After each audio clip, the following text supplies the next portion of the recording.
entre forma y formalidad, habíamos dicho que la forma va vinculada a al acto de cómo se estructura el procedimiento administrativo. ¿A dónde voy con esto? Es decir, al tipo de documento con el cual se emite el procedimiento administrativo. Técnicamente, es decir, a la forma del procedimiento administrativo, ¿no? Donde va a haber una determinación de la institución que emite el acto, a las personas que va dirigida, la relación del acto, la suscripción, cómo de cierta manera lo tienen redactado. Particularmente, como en algún momento les había comentado, la administración pública ya posee un software, sobre todo el ejecutivo, que de cierta manera ha tratado de estandarizar un software de gestión documental. Lógicamente, en este software de gestión documental, los ministros ya te emiten acuerdos ministeriales con su firma electrónica y técnicamente ya cumple una forma este procedimiento. Pero por otro lado, también nosotros habíamos hablado de lo que corresponde a una formalidad. Y dentro de este tema de la formalidad, habíamos de cierta manera definido que esta formalidad constituye varios procedimientos de manera escalonada o en tipo de eslabón que de cierta manera fortalezcan o sobrelleven las actitudes de la administración pública, tomando en consideración también que este tipo de formalidades de cierta manera debían cumplirse dependiendo de las consideraciones expuestas en el procedimiento administrativo. Siempre el procedimiento administrativo va a sobrellevar un cumplimiento de formalidades y este cumplimiento de formalidades tiene que darse o tiene que verse generado en torno a una serie de actividades administrativas que generen los funcionarios públicos o los administradores públicos en el devenir de la actividad propia de la administración. Así también habíamos revisado lo que conlleva a las clasificaciones de las formalidades y estas las habíamos clasificado en esenciales, en sustanciales, en integrales y complementarias. Al referirnos a las formalidades complementarias, nos habíamos particularmente centrado en dos parámetros. Un parámetro llamado notificación y otro parámetro llamado publicación. Y habíamos dicho que en realidad estas son las formas de ejercer la voluntad de la administración. Técnicamente es una formalidad complementaria porque si tengo un acto administrativo y no lo logro notificar, la voluntad de la administración no se ha evidenciado. Si tengo un acto administrativo y no lo publico, la voluntad de la administración no se ha evidenciado. Entonces, de cierta manera, tenemos que estar vinculados a esta relación de formalidad complementaria. Habíamos dicho que cuando de cierta manera se notifiquen, se garanticen derechos individuales o se generen sanciones individuales, técnicamente se emitirá esto a través de una notificación a la persona involucrada o administrado. Y si es que de cierta manera se determinarían acciones por parte de la administración pública, por ejemplo, lo que estamos viviendo en este momento, ¿no? La administración pública ha dispuesto que los mayores de 65 años se inscriban en un portal para recibir sus vacunas. Te das cuenta que es una actuación de la administración, pero no es que ha notificado a todos los de 65 años individualmente, más bien ha hecho un pronunciamiento general en virtud de los mayores de 105 años. Esto técnicamente no puedes notificarlo, esto tienes que publicarlo. Esto, lo que acabo de mencionar, de cierta manera, es lo que conlleva las formalidades dentro del procedimiento administrativo. Tengamos en cuenta que el cauce formal que exterioriza la voluntad de los órganos administrativos es lo que se le conoce como procedimiento administrativo. Es cierto también, chicos, que no en todos los casos la función administrativa afecta a los particulares, ya que dentro de ella quedan comprendidas múltiples actividades de orden material o de orden jurídico, o de orden material o de un bien jurídico afectado. Sí, de cierta manera que en algún momento no poseen un carácter imperativo, como son las relaciones de la gestión dentro del patrimonio del Estado, por ejemplo.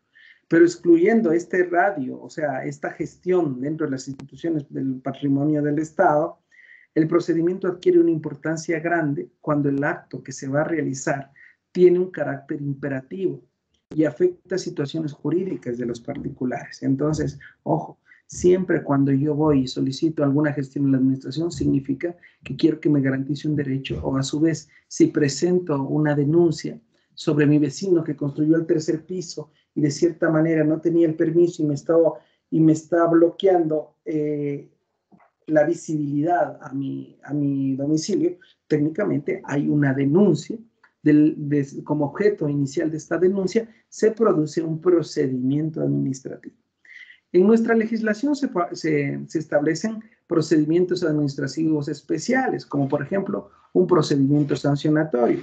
De cierta manera, esta es una posición que obedece a la necesidad de acomodar la manera de actuar de la administración pública en torno a satisfacer las necesidades de los interesados, reconociendo que el procedimiento para que el procedimiento sea útil y eficaz debe ser interpuesto de acuerdo a las actividades administrativas y sobre todo a la competencia administrativa. En estos procedimientos especiales podemos señalar los establecidos, por ejemplo, concesión de agua, mina, adjudicación de tierra, registros de patente, destitución de servidores públicos, que de cierta manera tienen legislaciones individuales y procedimientos particulares. Esto ha sobrellevado a que el COA venga a constituirse como una norma suplementaria. Sin embargo, con la rápida multiplicación de las intervenciones estatales, se viene acentuando la necesidad de un ordenamiento general, que sin existir algunos procedimientos especiales, sirva también como legislación supletoria. En este caso, el Código Orgánico Administrativo, en el caso del Ecuador, constituye la norma supletoria. Lógicamente, como norma supletoria, estamos regulando la personalidad, la notificación, los términos legales, la audiencia de las partes, medios de prueba, recursos administrativos. Bien o mal, poco a poco, con esta característica de mutabilidad del derecho administrativo, pues, con el pasar y el devenir de los años se ha ido más bien institucionalizando ciertos tiempos y ciertos parámetros. Porque imagínense lo que constituía para nosotros los abogados administrativistas, ¿no? Sabemos en esencia cómo es el reclamo administrativo, cómo es el procedimiento administrativo, pero si ibas a las aduanas, hay unos tiempos en aduanas. Si ibas al SRI, hay otros tiempos en el SRI. Si ibas de cierta manera al IEPI, hay otros tiempos dentro del IEPI. Ojo, entonces cada una de las instituciones manejaba unos parámetros o unas resoluciones propias, y a esto es a donde queremos llegar, que en algún momento podríamos estandarizar por lo menos lo que corresponda a esta generalidad de procedimientos administrativos. Por otro lado, tenemos que referirnos para finalizar esta faceta del procedimiento administrativo en torno a la generalidad y a las formalidades que se debe cumplir. En primer lugar, no debemos olvidarnos lo que ya habíamos conversado, chicos. ¿Cuán importante es el expediente dentro de un procedimiento administrativo? ¿Qué opinas, Jordan? ¿Por qué crees que el expediente es muy importante dentro de este procedimiento administrativo, Jordan?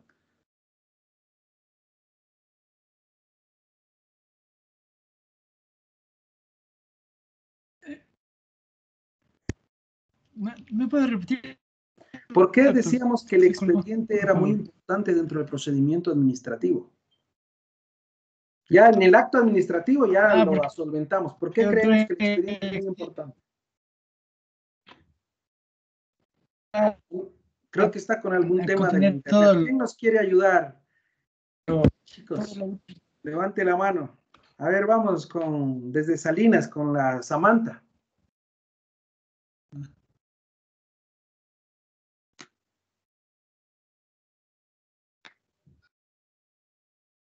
Ayúdanos, Samantha. ¿Por qué el expediente es importante?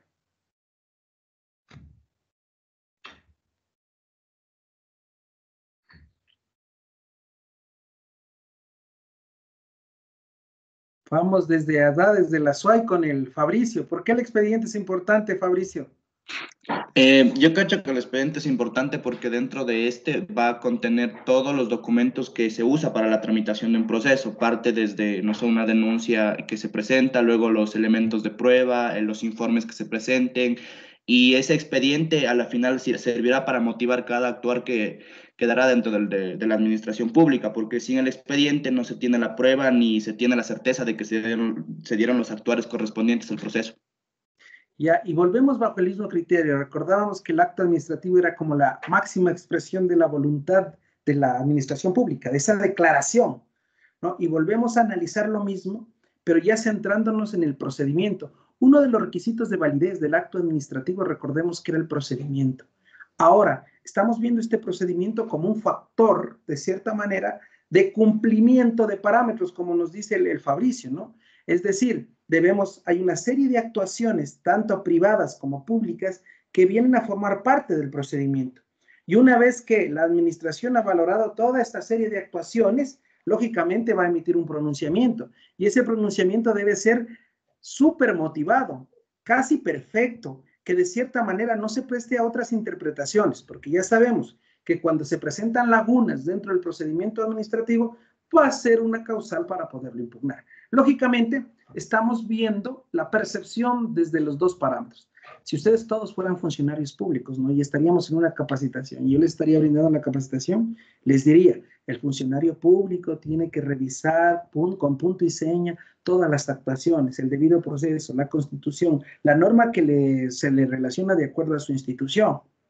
Pero si ustedes son abogados, administrativistas, defensores de los derechos de los administrados, de cierta manera les diría, tenemos que revisar que la función pública haya llevado un debido proceso en la consecución de esto. Porque como lo hemos puesto en ejemplos, si te notifican mal, si hay una actuación no solventada, si una prueba está con fechas distintas, si de cierta manera no tiene la firma, el informe técnico con el cual están diciendo que se ha incumplido no tiene la firma de la máxima autoridad, pero existe, técnicamente carecería de motivación, porque sería el sustento, como diríamos en derecho tributario, ¿no? El hecho generador con el cual estás realizando tu voluntad administrativa. Pero si está sin firma y el abogado es súper pilas de la central, ¿no es cierto? Súper pilas, chequea, se da cuenta que no es la firma, o quien firmó porque justo la señorita directora Gabriela ese día pidió permiso, pero firmó por. Y no han puesto ninguna delegación y no tienen ninguna subrogación. Técnicamente no tenía la competencia para hacerlo.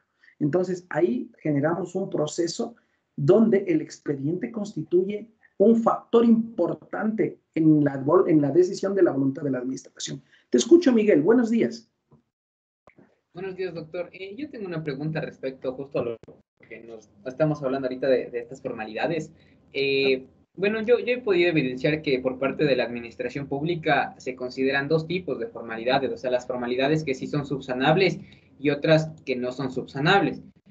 Entonces, en este caso en concreto, podríamos decir que la ley no establece esa división entre una formalidad subsanable y no subsanable, como usted dijo, que son, pongamos, las fechas que no coincidan dentro como antecedentes de un informe o distintos elementos que son meramente formales. Entonces, aún con esos elementos meramente formales, nosotros podríamos solicitar la nulidad de ese acto administrativo por el incumplimiento de un procedimiento adecuado para la expedición de este acto administrativo, o no cabe esa posibilidad? Bueno, o sea, recordemos que el abogado podría imputar todo, ¿no?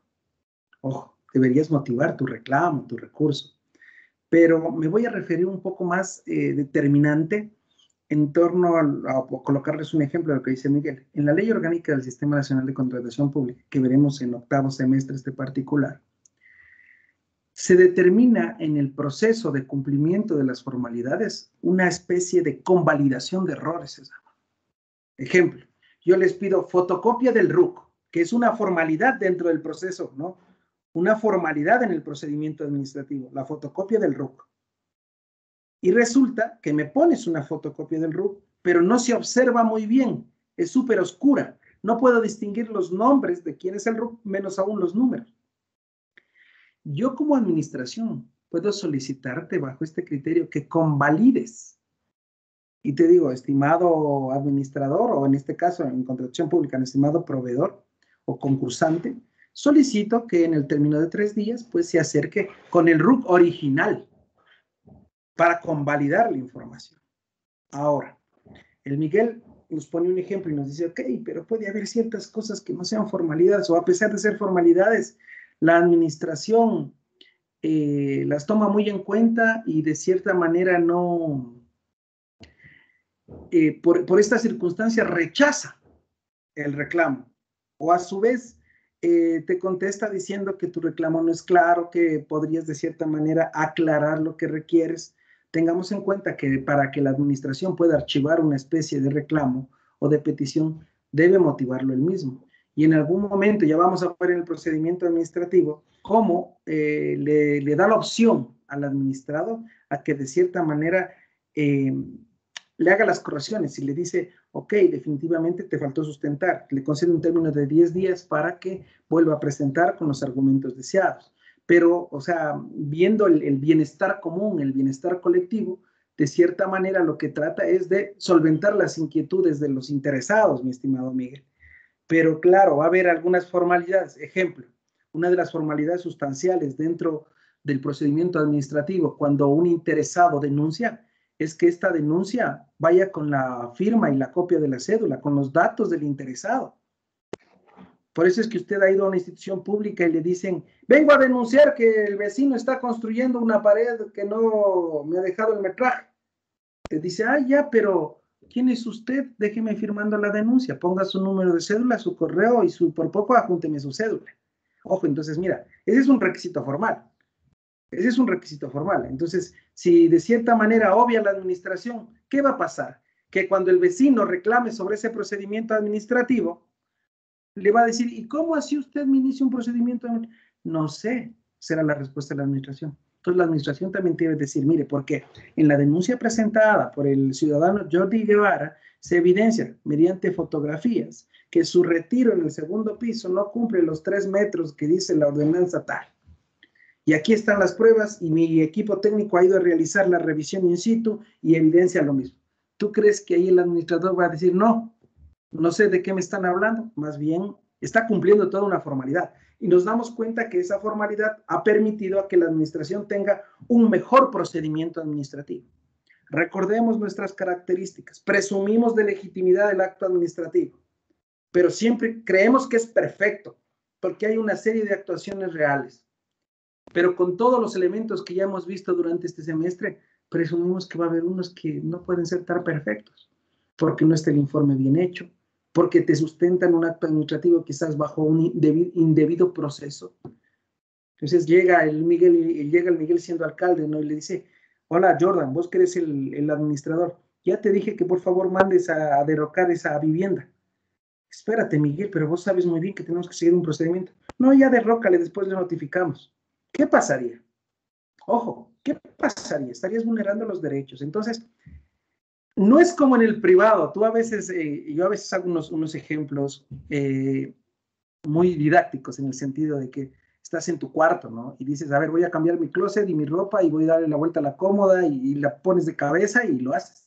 ¿Quién te ha dicho no hagas? Nadie. Ha sido tu propia decisión. La administración pública también puede actuar así. Pero para poderme virar la cómoda a la administración pública o el escritorio, lo que tiene que decir es, sigamos el procedimiento adecuado. Primero movemos la cama, logrando un ángulo de 45 grados, para que el escritorio o la cómoda no se roce con el filo de la cama y, lógicamente, poder insertarlo en la esquina superior derecha.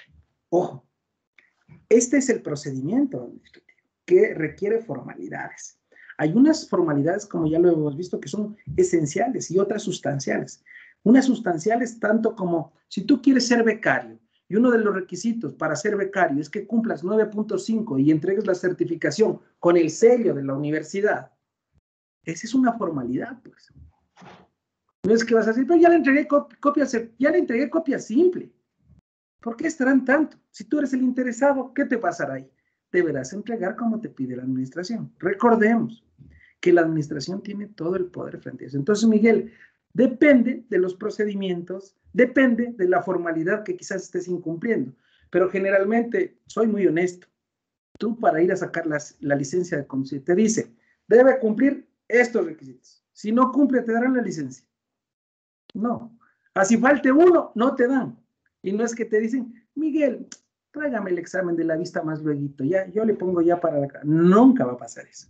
Tienes que cumplir ciertas formalidades. ¿Qué pasa si el Miguel ha tenido su novia, ¿no? Dentro de la agencia de tránsito, ¿no? Y le ayuda a la novia. Dice, ya Miguel, a las 2 de la tarde me traes el examen.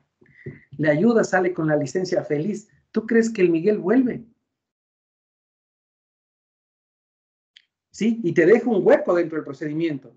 Entonces después viene, ¿sí? Una auditoría o viene un nuevo director y dice, se presume que aquí había una señorita que ayudaba a sus novios, ¿no? Entonces, ojo, empiezan a revisar los procedimientos administrativos y te das cuenta que existen inconsistencias dentro de una formalidad. Y el incumplir esta formalidad, ¿qué ocasionaría? Nulidad en el acto administrativo.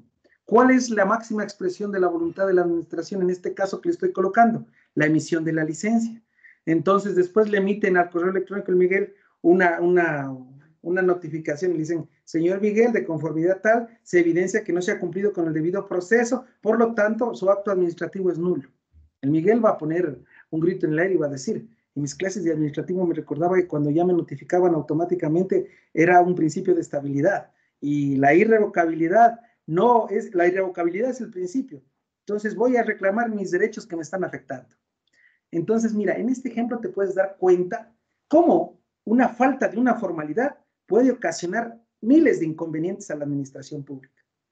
Y lógicamente el Miguel va a contratar un abogado, van a impugnar el acto administrativo y ahí va a quedar quizás paralelamente una destitución de la funcionaria pública por no haber solventado las formalidades administrativas. Entonces, aquí queda muy de cajón. Cuando usted va a una institución pública y yo les digo, y dice, pero por favor, ayúdame, eso no me ha faltado, eso no sea malito. Si es una formalidad sustancial, es muy difícil que el funcionario público te ayude. Ojo, distinto sería que tú llegues a las 4:59, cierren la oficina a las 5 y le digas, por favor, ayúdame, yo sé que trabajan hasta las 5. Mire, estoy bien instalado. Esa no es una formalidad sustancial. Te puede recibir a las 5:01 el documento, o a las 5:05. Correcto, pero si te falta uno de los requisitos que de cierta manera debe aportar el administrado para obtener cierto beneficio de la administración, es una formalidad que no se la debe obviar. Entonces, por tal razón, chicos, concluyendo esta particularidad del procedimiento administrativo, casi, yo le digo, es como la motivación. Sí, y la falta en el procedimiento administrativo, lógicamente, va a conllevar la salvaguarda de los derechos del administrado y la caída de ese acto administrativo, llamémoslo así, ¿no? La declaratoria de nulidad.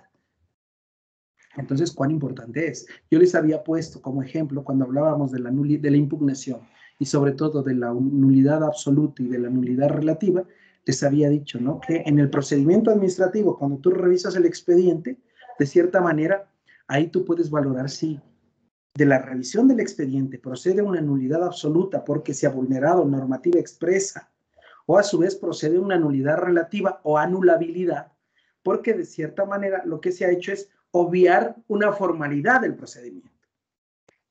¿Qué formalidad del procedimiento habíamos obviado? La notificación, la citación con el procedimiento administrativo. Le citamos en otro lugar, ¿recuerdan? Y el rato en que yo voy a revisar en el expediente administrativo la citación que me ha hecho, pues por eso yo impugno el acto, porque la citación no fue dada en debida forma, no se me la concedió, nunca la recibí. Técnicamente el procedimiento administrativo no se ejecutó de manera adecuada. Como un comentario para finalizar lo que corresponde al procedimiento administrativo, tenemos que estar claros que en el Congreso Internacional de las Ciencias Administrativas, celebrado en Varsovia en 1936, se señalaron algunas bases como fundamentales para todo procedimiento administrativo. Primero, el principio de audiencia de las partes. Siempre hay que escuchar a las partes en el procedimiento administrativo. Segundo, enumeración de los medios de prueba que deben ser utilizados por la administración o por las partes dentro del procedimiento administrativo. Lógicamente, la administración, si me está sancionando, deberá decirme cuáles son los medios de prueba sobre los que sustenta el informe tal. Si el interesado, de cierta manera, es el que me está exigiendo algo, deberá aportar todos sus medios de prueba con los que quiera solventar su exigencia. Tercero, la determinación del plazo en el cual debe obrar la administración. Cuarto, la precisión de los actos para los que la autoridad debe tomar la opinión de otras autoridades o consejos. Quinto, la necesidad de una motivación por lo menos sumaria de todos los actos administrativos que afecten a un particular. Sexto, condiciones en las cuales la decisión deba ser notificada a los particulares y, como reglas generales, la declaratoria de que todo quebrantamiento de la norma que fijen garantías del procedimiento para el particular deben provocar la nulidad de la decisión administrativa y la responsabilidad de quien las infrinja en el caso de que no se incorpore una norma. Entonces, te puedes dar cuenta. Esto no les voy a tomar en el examen, les estoy solo comentando para que tengamos una estructura lógica de cómo deviene, ¿sí?, principios de un congreso donde estuvieron varias administraciones, pero que de cierta manera vinieron a constituir un referente dentro del procedimiento administrativo. Participan las dos partes. La decisión que integre la parte, la administración o el interesado deberá ser motivada. Va a haber un término de prueba. Todos los actos de la administración deberán tener la motivación suficiente, si no acarrearían nulidad. Mira. Entonces, ¿cuán importante es todo esto? Con eso, chicos, culminamos nuestro requisito llamado procedimiento, nuestro requisito de validez llamado procedimiento dentro del acto administrativo.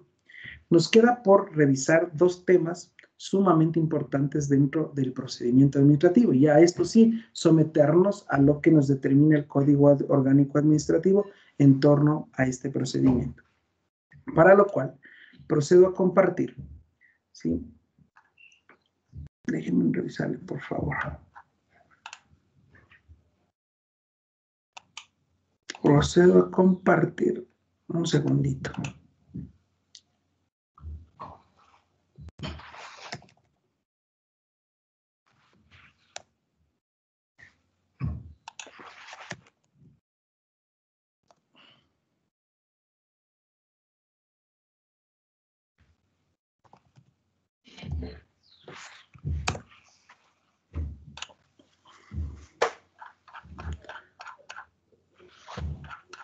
Procedo a compartir una presentación que nos va a refrescar lo que ya hemos hablado en el sentido de los elementos del procedimiento administrativo. ¿Me confirman si se observa, por favor? ¿Sí? Sí, doctor. Listo, gracias. Sí, doctor. Me retrocedo un poquito para de cierta manera volvernos a lo que ya hemos revisado, ¿no es cierto? Es el acto administrativo lo que hemos revisado nosotros, ¿no? Concepto de la declaración de unilateral de la voluntad, los requisitos de validez que acabamos de revisar y que podemos observar. La competencia, el objeto lícito. Aquí también hablábamos, recuerdan, de la causa, de la finalidad, la voluntad, que de cierta manera es aquella expresión que debe existir dentro del contexto de la administración pública, el procedimiento y la motivación. Hemos culminado con el procedimiento. Lógicamente, en el acto administrativo habíamos hablado también de la nulidad, cuando de cierta manera se genera la nulidad, presunción de legalidad, las causas, hay algunas cuestiones insubsanables y los efectos que podría producir. Habíamos hablado de la convalidación, cuándo se podía convalidar por la administración de actos administrativos y cuándo de cierta manera podría revocarle. Hoy lo nombro al Miguel ministro y por un nuevo acuerdo lo puedo revocar o le puedo pasar esa competencia a otra persona. Esto como para refrescar lo que hemos revisado a profundidad, ¿no?, en las últimas clases. A continuación, vamos a revisar lo que nos conlleva el procedimiento administrativo, particularmente, que se encuentra determinado en nuestro libro segundo de este capítulo, referente al procedimiento administrativo.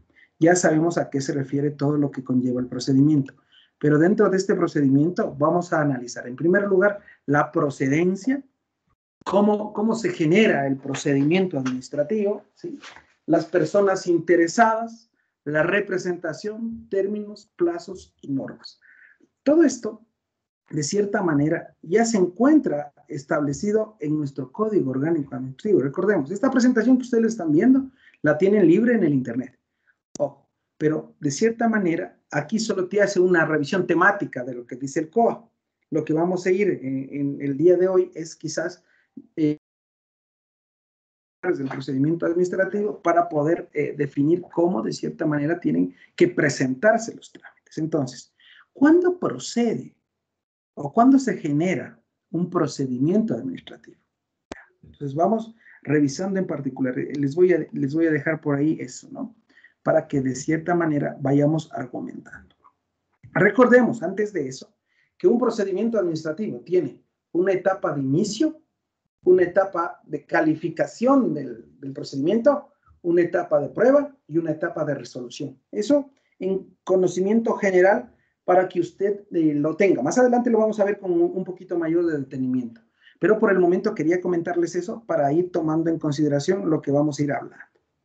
Entonces, en primer momento, al hablar del procedimiento administrativo, lógicamente ya comprendemos que corresponde a toda esta serie de formalidades que se generan dentro del acto administrativo, ¿sí? Dentro del acto, de las actuaciones de la administración. Por lo tanto, este procedimiento administrativo, de cierta manera, debe tener algunas reglas. Las que ustedes están observando en este momento corresponden a reglas o normas generales del procedimiento administrativo. ¿Cuándo procede esto? Técnicamente, el procedimiento, ya sea general o procedimiento especial, de cierta manera, se realizarán cuando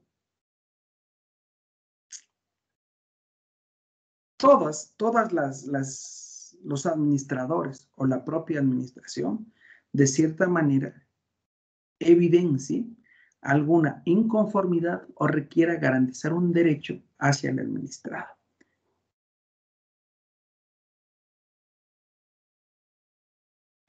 El procedimiento administrativo se generará sobre procedimientos generales, procedimientos especiales y a los procedimientos para la provisión de bienes y servicios públicos, como es en el caso de la contratación pública.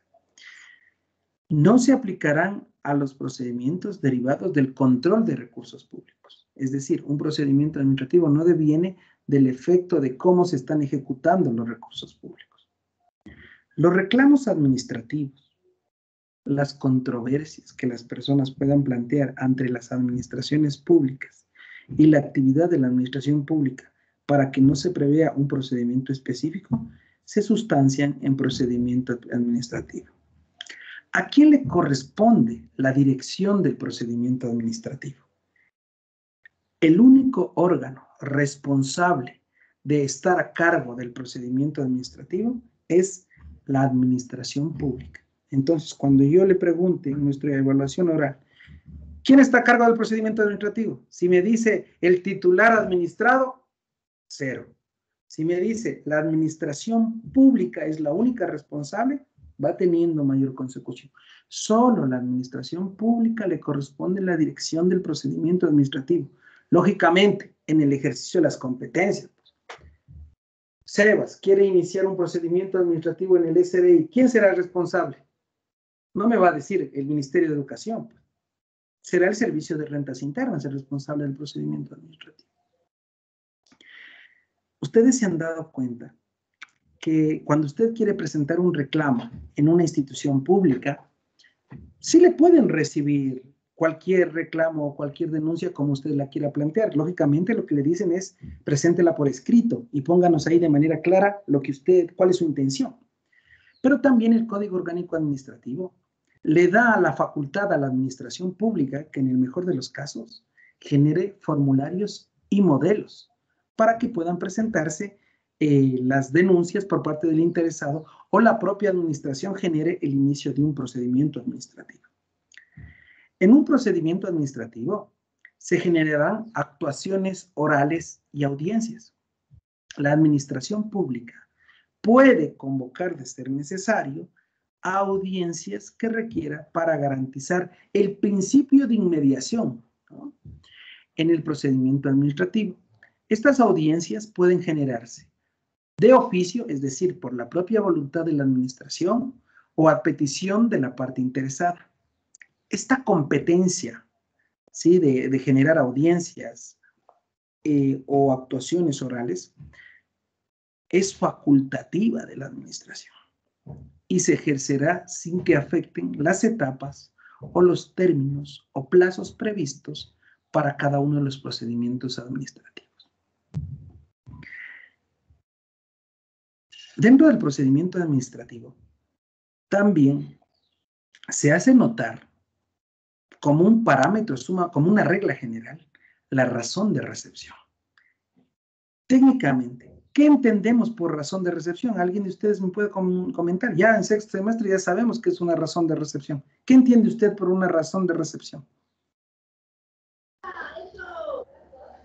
¿Alguien que quiera ayudarnos? Doctor. Dígame, Lisbeth. No, Lisette. Lisette, Una Carolina. razón sí, una razón de recepción es que la administración diga que sí recibió o que selle o firme el reclamo que nosotros estamos presentando o el documento que estamos presentando. Correcto.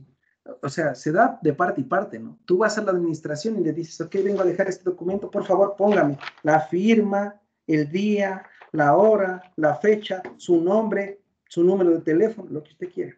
De cierta manera, esa es una razón de recepción. La razón de recepción es el recibo, físico o digital, contésteme el mail, que expiden las administraciones públicas en el que se acredita la fecha de presentación de la solicitud, nombres completos y la sumilla de la persona responsable quien recibe, funcionario público. Las administraciones públicas pueden crear registros electrónicos para la recepción y remisión de solicitudes, escritos y comunicaciones todos los días del año, durante las 24 horas, aunque a efectos de cómputo de términos y plazos se aplicará lo previsto en el código, es decir, quizás días laborables. En caso de que las administraciones públicas no cumplan con esta obligación de tener una razón de recepción, la persona interesada puede solicitar la expedición del recibo, incluso acudiendo a su jerárquico superior. Hay veces en que hay algunas administraciones públicas que se niegan a recibirte la documentación o los reclamos. Técnicamente deberás acudir al funcionario de más alto rango a comunicarle este particular. Por principio, las administraciones públicas no pueden negarse a recibir los escritos que la persona interesada presente, salvo el caso en que no haya consignado el lugar de la notificación. El incumplimiento de este debe generar responsabilidades al servidor público. Entonces viene, en este caso, la Gabriela, ¿no? Incorpora hacia el municipio de Ambato un pedido, ¿no? Y ha dejado solo firmado Gabriela Villasís, punto. El funcionario público, como estaba de apuro, le recibió, le selló y gracias. ¿Cómo la contacto a la Gabriela Villasís? ¿Qué me tocará googlearle, buscarle? ¿Cómo hago ese feedback para decirle, vea, señorita Gabriela, está mal, está incompleto, ¿qué quiere? ¿Dónde es el lugar que me está manifestando? Esto, de cierta manera, ocasiona dos parámetros en la administración pública. El primero, que la administración tenga una carga procesal que no pueda despachar, porque no sabe qué hacer, o sea, sabe qué hacer, pero no sabe con quién comunicarse. Y la segunda, paralelamente, al Francisco Hernández que recibió este documento, pues le sancionará, porque estás haciendo trabajar en vano para no tener una respuesta oportuna. ¿Cuán importante es entonces? ¿Dónde va a recibir este tipo de notificaciones el administrado? Tenemos que señalar, incluso como regla general. Por otro lado, dentro de este procedimiento también debemos hablar del impulso del proceso. Técnicamente, a las administraciones públicas le corresponde impulsar oficialmente el procedimiento administrativo. Si de cierta manera se solicitarían diligencias o trámites que deban ser cumplidos por otros órganos administrativos, deberá indicarse dentro de la solicitud el término para su cumplimiento. El órgano competente debe corregir las omisiones o errores de hecho en que incurran las personas que intervienen en el proceso, que de cierta manera que no se refiere a su pretensión, con excepción de un procedimiento administrativo sancionador. La persona interesada podrá también impulsar el procedimiento administrativo, particularmente en lo que respecta a la carga y obligaciones en la práctica de la prueba. Pongamos como ejemplo, tenemos un procedimiento, de cierta manera, viene el Miguel y dice, el Miguel, representante del condominio tal, del barrio tal, que junto a ellos, el nuevo condominio, ¿no? Que recién se acabó de construir, 2 años de construcción, pero junto a ellos existía todo un sector industrial, teníamos una hormigonera que de cierta manera a las 4 de la mañana activa los motores, y claro, los del condominio, en un mes la casa bonita, chévere, se escuchaban los pajaritos cuando le vendieron la casa, pero a las 4 de la mañana todos los días se prende el motor de la hormigonera. Entonces, ya cansados de esto, lo nombran al Miguel, profesional del derecho, que también habita en el condominio, y dice, vea, doctor, ¿qué podemos hacer? Entonces, el Miguel, a petición del interesado, el Miguel, representante del condominio, pone una denuncia ante la administración. estimada administración, no podemos vivir aquí porque se le ha concedido los permisos, X, Y, Z, W, pone el ruido a las 4 de la mañana, esto es atentatorio al buen vivir que nos dice la Constitución, etcétera, etcétera, etcétera, etcétera, etcétera. Pero recordemos que en este caso la denuncia tiene que ser motivada. ¿Y qué está motivada? Es que hace mucho ruido. ¿Cómo demostrarían ustedes que hace mucho ruido? Técnicamente deberíamos revisar, ¿no? Con la Agencia Metropolitana de Control. Chequeemos la ley del ambiente, chequeemos las ordenanzas del municipio. De cierta forma veamos cuántos son los decibeles, ¿sí? En un tema de un peritaje auditivo que de cierta manera es lo permitido en ese sector para la hormigonera. Entonces el Miguel les dice, con su conocimiento de causa, a ver, vecinos, tenemos que primero contratar un consultor y que nos presente un informe de cuánto es el nivel de contaminación auditiva que está presentando esta hormigonera. Ojo, si hay una denuncia por parte del interesado, quien aprueba o quien gestiona toda la carga de la prueba es el interesado. Ojo, es el interesado. Si por ahí pasaba el Luis Rosero, funcionario del municipio de Quito, ¿no? Integrante de la Agencia Metropolitana de Control, y dice, ve, esta hormigonera está haciendo mucho ruido, yo que hago las revisiones, está haciendo mucho ruido, voy a entrarme, a ver, voy a aplicarle la ficha, aquí tengo como medidor de sonido, pongo ahí las vibras, lo que sea, y me dice, está sobre el exceso, le deja ya un informe previo. Si es que la administración es la que ha levantado el informe en esta visita técnica realizada, técnicamente la administración será la que lleve el impulso de la prueba. ¿Quién impulsa el procedimiento? La administración pública. Si el informe proviene de la administración pública, en la etapa de prueba, la propia administración pública tendrá que demostrar todo lo que ella está manifestando. Si de cierta manera el interesado presenta una denuncia y esta denuncia le ha dado consecución a la administración, en la etapa de prueba, el responsable de justificar lo que me está diciendo es el interesado. ¿Estamos de acuerdo? Es el interesado.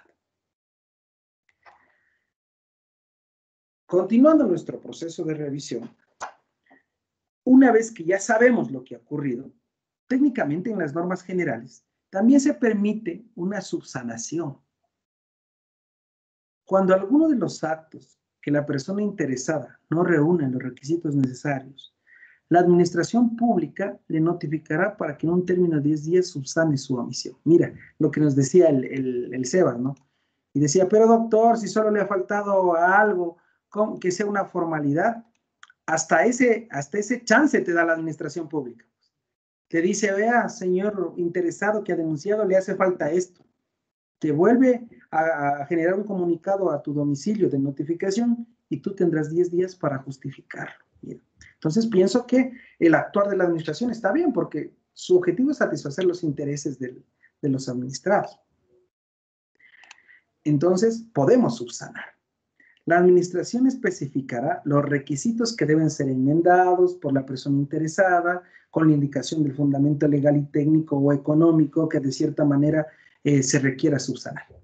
Si la persona interesada no cumple lo dispuesto por la administración pública, se entenderá como desistimiento y será declarado en la resolución. Te notifico, Luis, te doy los 10 días. Luis no, de cierta manera, no me contesta dentro del término de los 10 días. Prácticamente, lo que va a hacer la administración es, ya día 11, declaremos el desistimiento de conformidad al COA y le notifico que su denuncia que presentó se ha declarado el desistimiento porque no ha presentado los requisitos establecidos en la norma. Posteriormente, la administración, ojo, no podrá disponer el archivo del procedimiento o la restitución de la petición a la persona interesada sin haber dispuesto la subsanación. Es decir, sin haberte dado este chance, yo no puedo declarar el desistimiento. Yo, a más de que presentas incompleto, te estoy diciendo, ve, tienes 10 días, aclárame en estos parámetros. Si es que no me aclaras en eso, ahí sí puedo hacerlo. Pero si es que no te mando a subsanar, técnicamente, esto no lo puede hacer. La omisión de esta concesión, digámoslo así, de este espacio de subsanar, constituye una falta grave del servidor público. y no obstante se suspende el procedimiento administrativo para los propósitos del COA.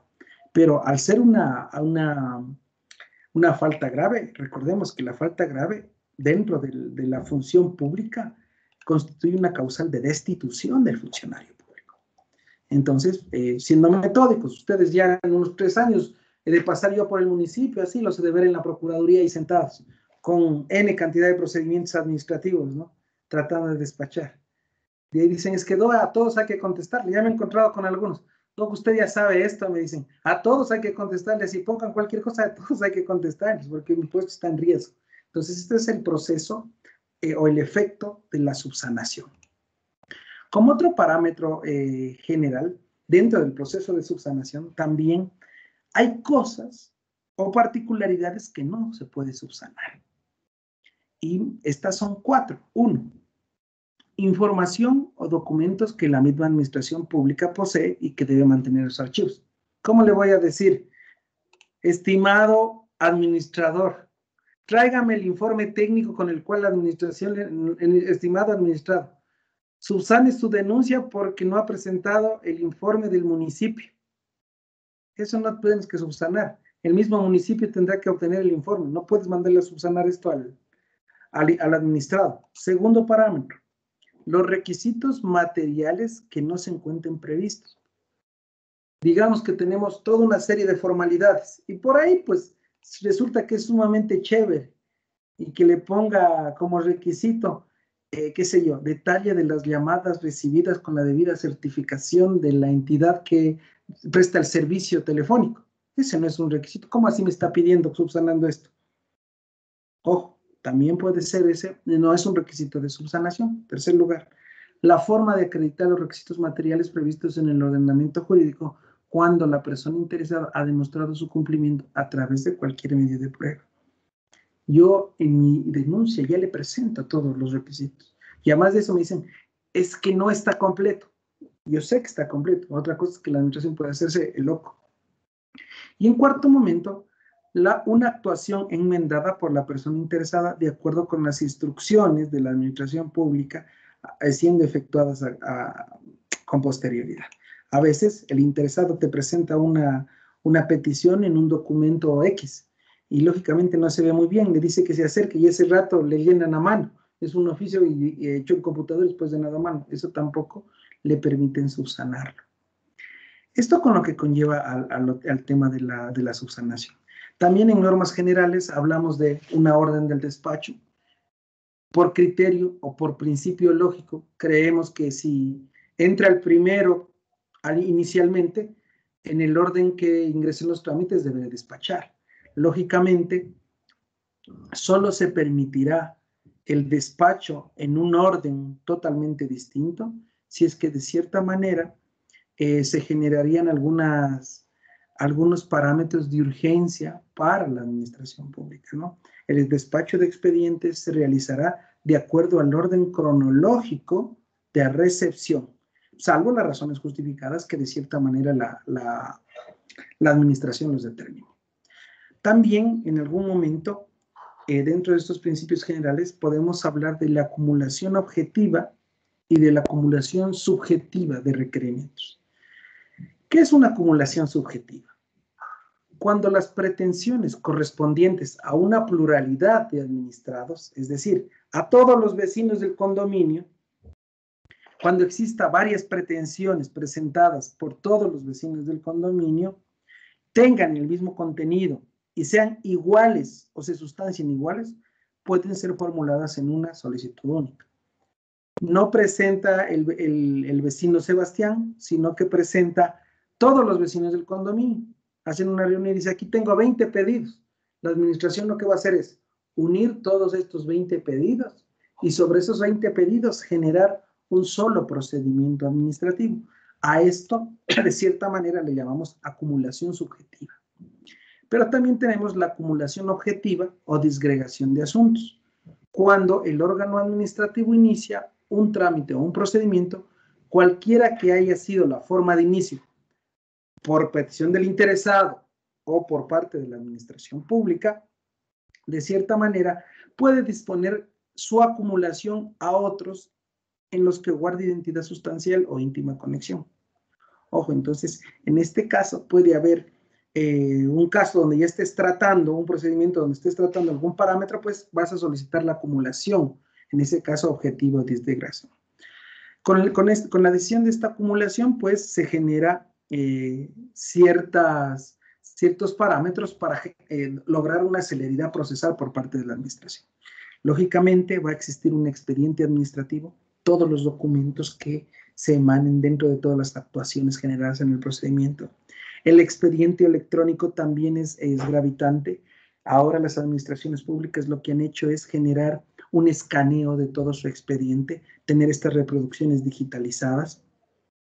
Lógicamente tendrán la misma fuerza o la misma probidad del original.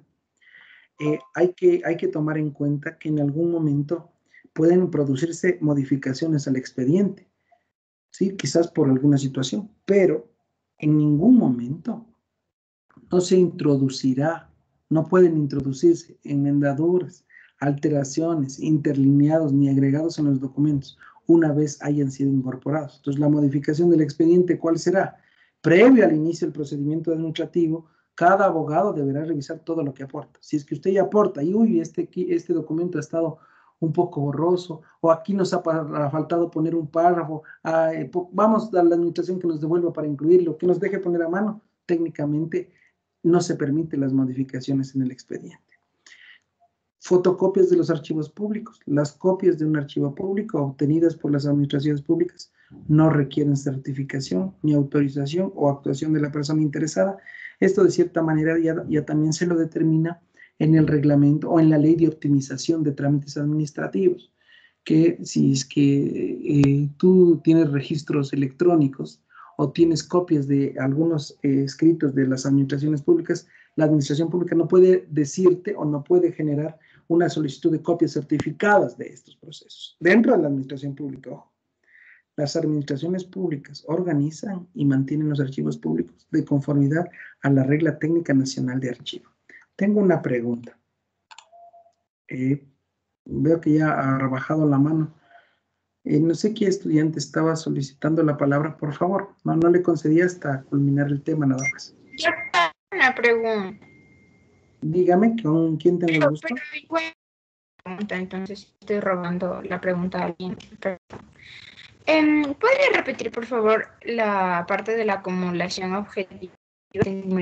Parte no alcancé a copiar también la parte que decía sobre las cosas que no se puedan subsanar y era la forma, era el numeral 3, que era forma de acreditar. Chicos, lo que estamos revisando se encuentra establecido en el Código Orgánico Administrativo a partir del artículo 134. O sea, tranquilamente, créanme, estoy haciendo una revisión del COA y lo voy explicando con ejemplos para tener un mayor entendimiento. Revise el Código Orgánico Administrativo, artículo 134, y ahí va a detener de manera expresa. Recordemos, chicos, o sea, créanme, yo me caracterizo, si yo les diría, tenemos que aprendernos el código de memoria, el artículo tal dice, o sea, no había sentido. Mañana me incorporan un artículo y el 98 y ahora es 99, y me olvidé lo que era el acto administrativo. No es así, debo saber la esencia. Entonces, más bien, ahí tenemos en consecución directa todo lo que estamos hablando en este momento. Lo que estoy haciendo es haciendo una revisión un poco más desagregada, sobre todo en los ejemplos. En un siguiente punto, en torno a lo que usted está revisando en su pantalla en este momento, que corresponde a la procedencia que hemos acabado de revisar, cuándo procede un recurso administrativo, vamos a ver quiénes son las personas interesadas en un segundo momento. ¿Sí? Técnicamente, las personas interesadas las vamos a encontrar en el artículo 149 del COA.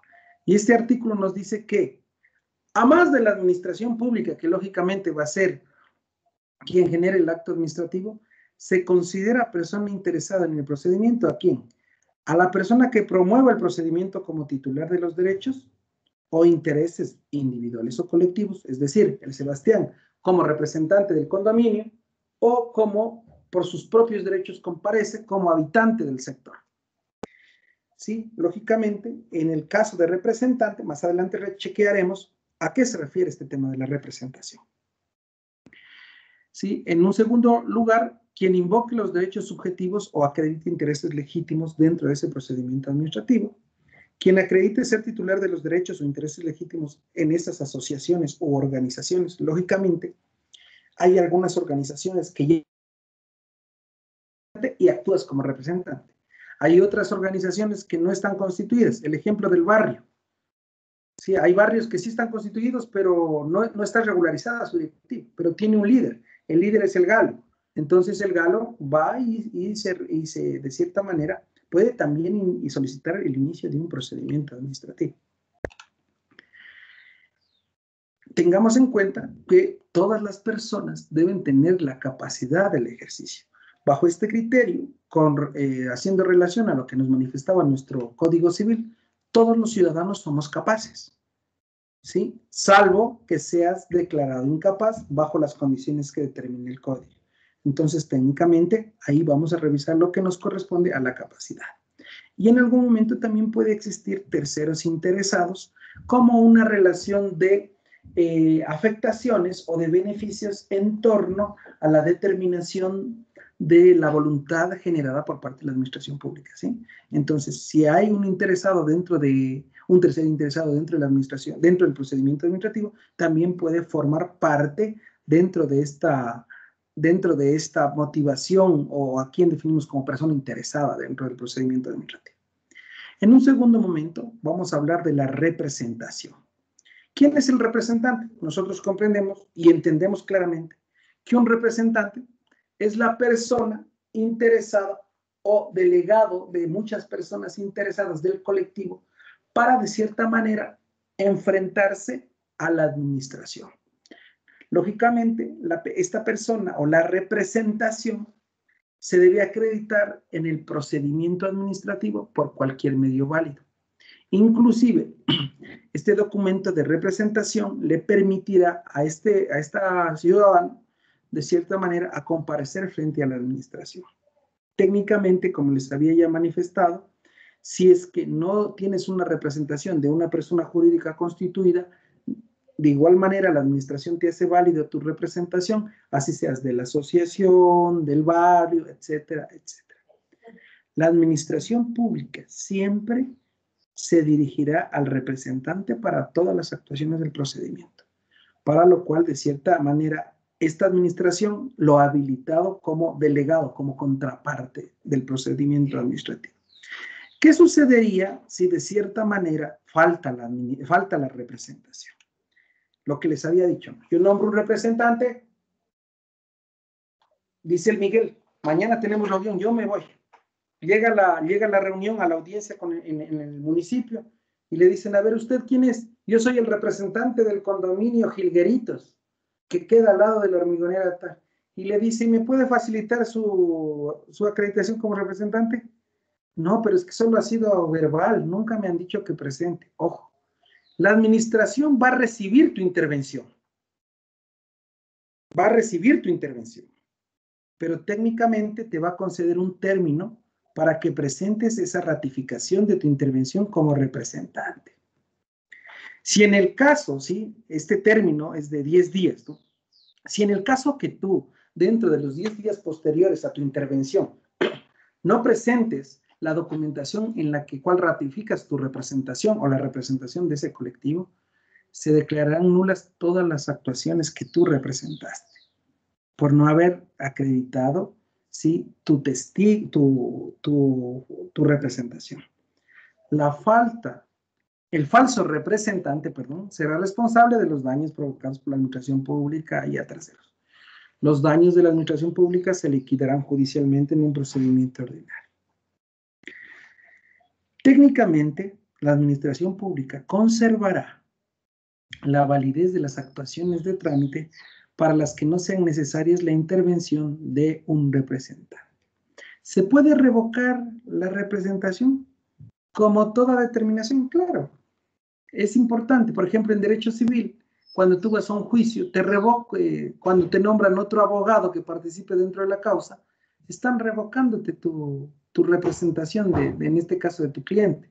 En la administración pública, dentro del procedimiento administrativo, la revocatoria de la representación se comunicará mediante un documento o declaración en la comparecencia personal ante las administraciones públicas. ¿Sabe qué, estimada administración pública? Quiero intervenir en un primer momento. Debo decirle que desde ahora ya no seré el representante será Jordan López. Doy paso a Jordan para que siga con la causa que ya estoy al tanto. Puedes hacerlo de manera expresa o de manera verbal dentro de esta reunión, o a su vez puedes colocarlo de manera expresa a petición de parte de forma escrita. El tema de la representación. Hay representación otorgada, de cierta manera, a falta de un representante que exista del colectivo, la administración pública designará uno de sus funcionarios para garantizar la efectividad del derecho a la tutela administrativa en la sustanciación de todo el procedimiento. Cuando la persona interesada no pueda ser identificada, se oculte, se desconozca su residencia o se encuentre en el extranjero, se encuentre incapacitada, no se encuentre en condiciones de intervenir, tenga la capacidad de ejercicio restringido. Te nombraré un representante como administración pública. ¿Puedo renunciar a la administración? Claro que sí. En cualquier momento, la persona que ha sido designada representante puede notificar la decisión de renuncia de la representación a la administración pública. Lógicamente, la renuncia va a dejar subsistente todo lo actuado hasta la fecha de la renuncia. ¿Podemos tener un representante común? Sí, cuando en una solicitud, ya sea por escrito o una comunicación, figuren varios interesados, las actuaciones que se den o efectuarán entre los varios suscriptores de esta petición, de cierta manera, en algún momento también se puede solicitar un representante común de esos varios interesados. ¿Sí? En este caso, si es que no lo han hecho de manera estricta, la administración tomará como un representante común a quien figure en el primer término como el nombre. Entonces, yo a veces cuando he conversado con las administraciones públicas, ¿no? Le digo, ¿y quién figura en primer término? El abad. El abad está primerito, ¿no? Firmando. Entonces, ¿quién va a ser el procurador común o el representante común? Abad. El compañero abad que ha firmado la solicitud, ahí le van a notificar todo. Yadira, le escucho. Buenos días. Doctor, buenos días. Sí, yo tengo una pregunta respecto a la representación otorgada. No estoy comprendiendo bien si puede darse, porque yo, o sea, tal vez no sé si entiendo que la representación puede ser yo como una persona de manera individual, pongo un representante que sería un abogado, y, o yo represento a un barrio, por así decirlo, una colectividad. ¿En qué sentido se entiende esta representación? Porque aquí dice que prácticamente se otorga la administración otorga una representación, pero cuando la persona interesada no puede ser identificada, o sea, prácticamente no se sabe quién es, pero me hace entender que está hablando de un individuo y no de la colectividad necesariamente, o cómo se entiende esto, Doc, porque la verdad estoy un poco perdida. Definitivamente, dentro de la representación otorgada vas a tener los dos casos, ya sea un tema individual o ya sea un tema colectivo. Ejemplo,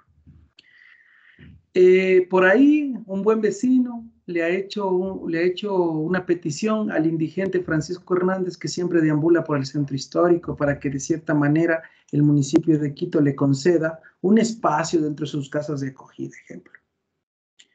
Pero la administración ya tiene el pedido, pues, pero le firmó Francisco Hernández, el vagabundo de la calle Chile, ejemplo. ¿Cómo la administración lo ubica, lo irá a buscar, no? Técnicamente puede nombrar a un delegado de su propia administración para que le represente a esta persona hasta culminar el procedimiento administrativo. Caso hipotético 1, individual. Caso colectivo, presentan una denuncia sin firmas. ¿Cómo sé a quién voy a notificar? Pero veo que la denuncia es grave, ¿no? Se está desmoronando la quebrada tal del sector tal por los ciudadanos. Debo seguir un procedimiento administrativo porque el ciudadano de la primera casa es el que tiene ahí una maquinaria pesada y que hace temblar todos los días el piso porque produce unos cauchos, ejemplo. Y por ese efecto se está desmoronando. ¿Alguien denunció? No sé quién. ¿Puedo darle consecución al proceso? Sí. Voy a nombrar un administrador, quizás de la misma administración, un representante para garantizar la tutela. Pero lo ideal ahí, si yo fuera el alcalde, le dijera, Jordi, vos que trabajas conmigo, Luis, vos que trabajas conmigo, mañana te vas a este lugar que nos han denunciado y conversas con los vecinos. Y por favor me traes un nombre de un vecino para que sea el representante de todos. ¿Estamos claros? Es en el tema colectivo. Entonces ahí, de cierta manera, lo que trata la administración pública es de garantizarte la tutela administrativa, ¿no? Porque después dice, es que nunca vino la administración y nos hizo caso. El ejemplo más claro de esto es, me han escuchado en Quito hablar del programa Regulariza tu Barrio. Tenemos construcciones informales, barrios informales, de cierta manera te dicen, yo quiero regularizar mi barrio, mis escrituras propias, así sea de un terreno de 4 de frente por 60 de fondo, pero es que el IRM no me da, etcétera, etcétera, etcétera. Entonces vienes, regulariza tu barrio y dice, chévere, ciudadanos, vamos a ayudarles. ¿Saben cuál es el primer acto que les pide? Que se constituyan como barrio, como vecinos, con un mismo interés y nombren un representante. Si es que no se hace esto, la administración no continúa con su trámite. Pero la propia administración instiga a que exista un representante. Eso es mi estimado estudiante. No sé si está claro. Listo, sí, Doc, muchas gracias. Ok. Entonces, en nuestro siguiente momento vamos a hablar de los términos y plazos que conlleva, que se entienden dentro del procedimiento administrativo. Aquí debemos tener claro 2 parámetros y esto para todo lo que tenga que ver con el COA, chicos. Cuando nos referimos a días en el Código Orgánico Administrativo, nos estamos refiriendo a término. Cuando nos referimos a meses o años, nos estamos refiriendo a plazos. ¿De acuerdo? Entonces, veíamos el recurso de apelación, ¿recuerdan? Y decíamos, tiene 10 días para presentarlo y 1 mes para contestar la administración. Entonces, los 10 días son término y el mes es plazo. Cuidado con esas falsas interpretaciones que después, sí he escuchado por ahí, ¿no? Que dicen, tiene 1 mes para contestar la administración. Y 1 mes término, eso es casi 45 días. No, es 1 mes plazo. El COA de manera expresa lo dice dentro de los plazos y términos del procedimiento administrativo. Entonces, términos en días, plazos de cierta manera en meses, ¿no? El COA también te prohíbe que pongas plazos en horas. Los plazos y términos siempre se empezarán a contar a partir del siguiente día de la notificación. ¿Cuán importante es la ejecutividad del acto administrativo? La notificación. Técnicamente, el siguiente día hábil debe existir dentro de la notificación, lugar y fecha de la notificación, que se haya efectuado una diligencia o actuación a la que se refiere el plazo del término. Cuando dentro de la etapa de prueba digo, le concedo 5 días para que presente tales documentos, se supone que son 5 días término. ¿Y desde cuándo corren? Desde que te solicité a ti como administrador que presentes porque tú denunciaste. Cuando se haya presentado la petición o el documento a que se refiere el plazo término. Ojo, ¿cómo se computan los términos? De cierta manera, se exceptúan del conteo de los días término, los días feriados y los días de cierta manera que constituyen fines de semana. Cómputo de los plazos, ya saben, todos los días son hábiles. Ampliación de términos y plazos. La administración pública, salvo disposición en contrario, de oficio o a petición de parte, puede extender de cierta manera una ampliación de términos o plazos. Lógicamente, esta ampliación será dada por una sola vez por parte de la administración pública. Lógico. Y también los plazos previstos que de cierta manera no podrán exceder de la mitad de los mismos. Te concedo 30 días. Se supone que si me concedo 30 días son 30 días términos. Y si pido una ampliación serán hasta 15 días términos más. ¿Sí? No se ampliará el término o plazo máximo para la emisión de la notificación del acto administrativo. La decisión de ampliación siempre se notificará a las personas interesadas.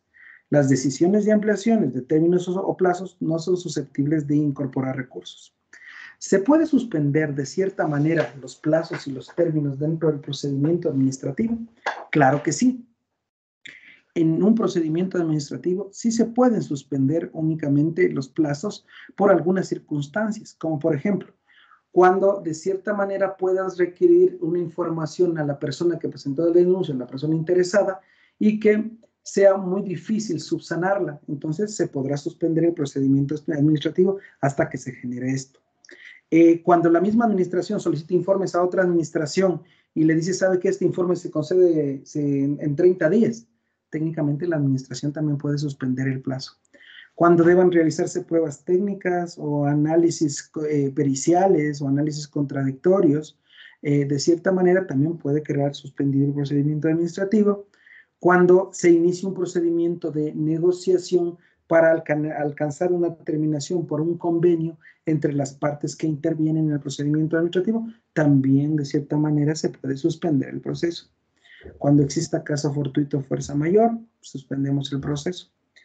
Tengamos en cuenta que de cierta manera en los numerales, que ustedes ya lo están viendo, ¿no es cierto? Cuando hablábamos de solicitar informes, cuando se generen pruebas técnicas o cuando se inicia un proceso de negociación, de cierta manera, si la administración no ha concedido un plazo máximo para solventar estos términos, sí, el procedimiento administrativo podrá suspenderse hasta por 3 meses. Si se suscitaran cuestiones incidentales, ¿no? De cierta manera, en el procedimiento administrativo, estas no suspenden la tramitación del mismo, salvo algunas que pueden ser generadas en torno a ciertos parámetros de excusa o de recusación. Quizás cuando de cierta manera existan intereses particulares y las personas que están resolviendo pues tengan muy de la mano un interés particular con el perito, por ejemplo. Entonces, ahí hay cuestiones accidentales que no suspenderán la tramitación, pero sí en el caso de una excusa.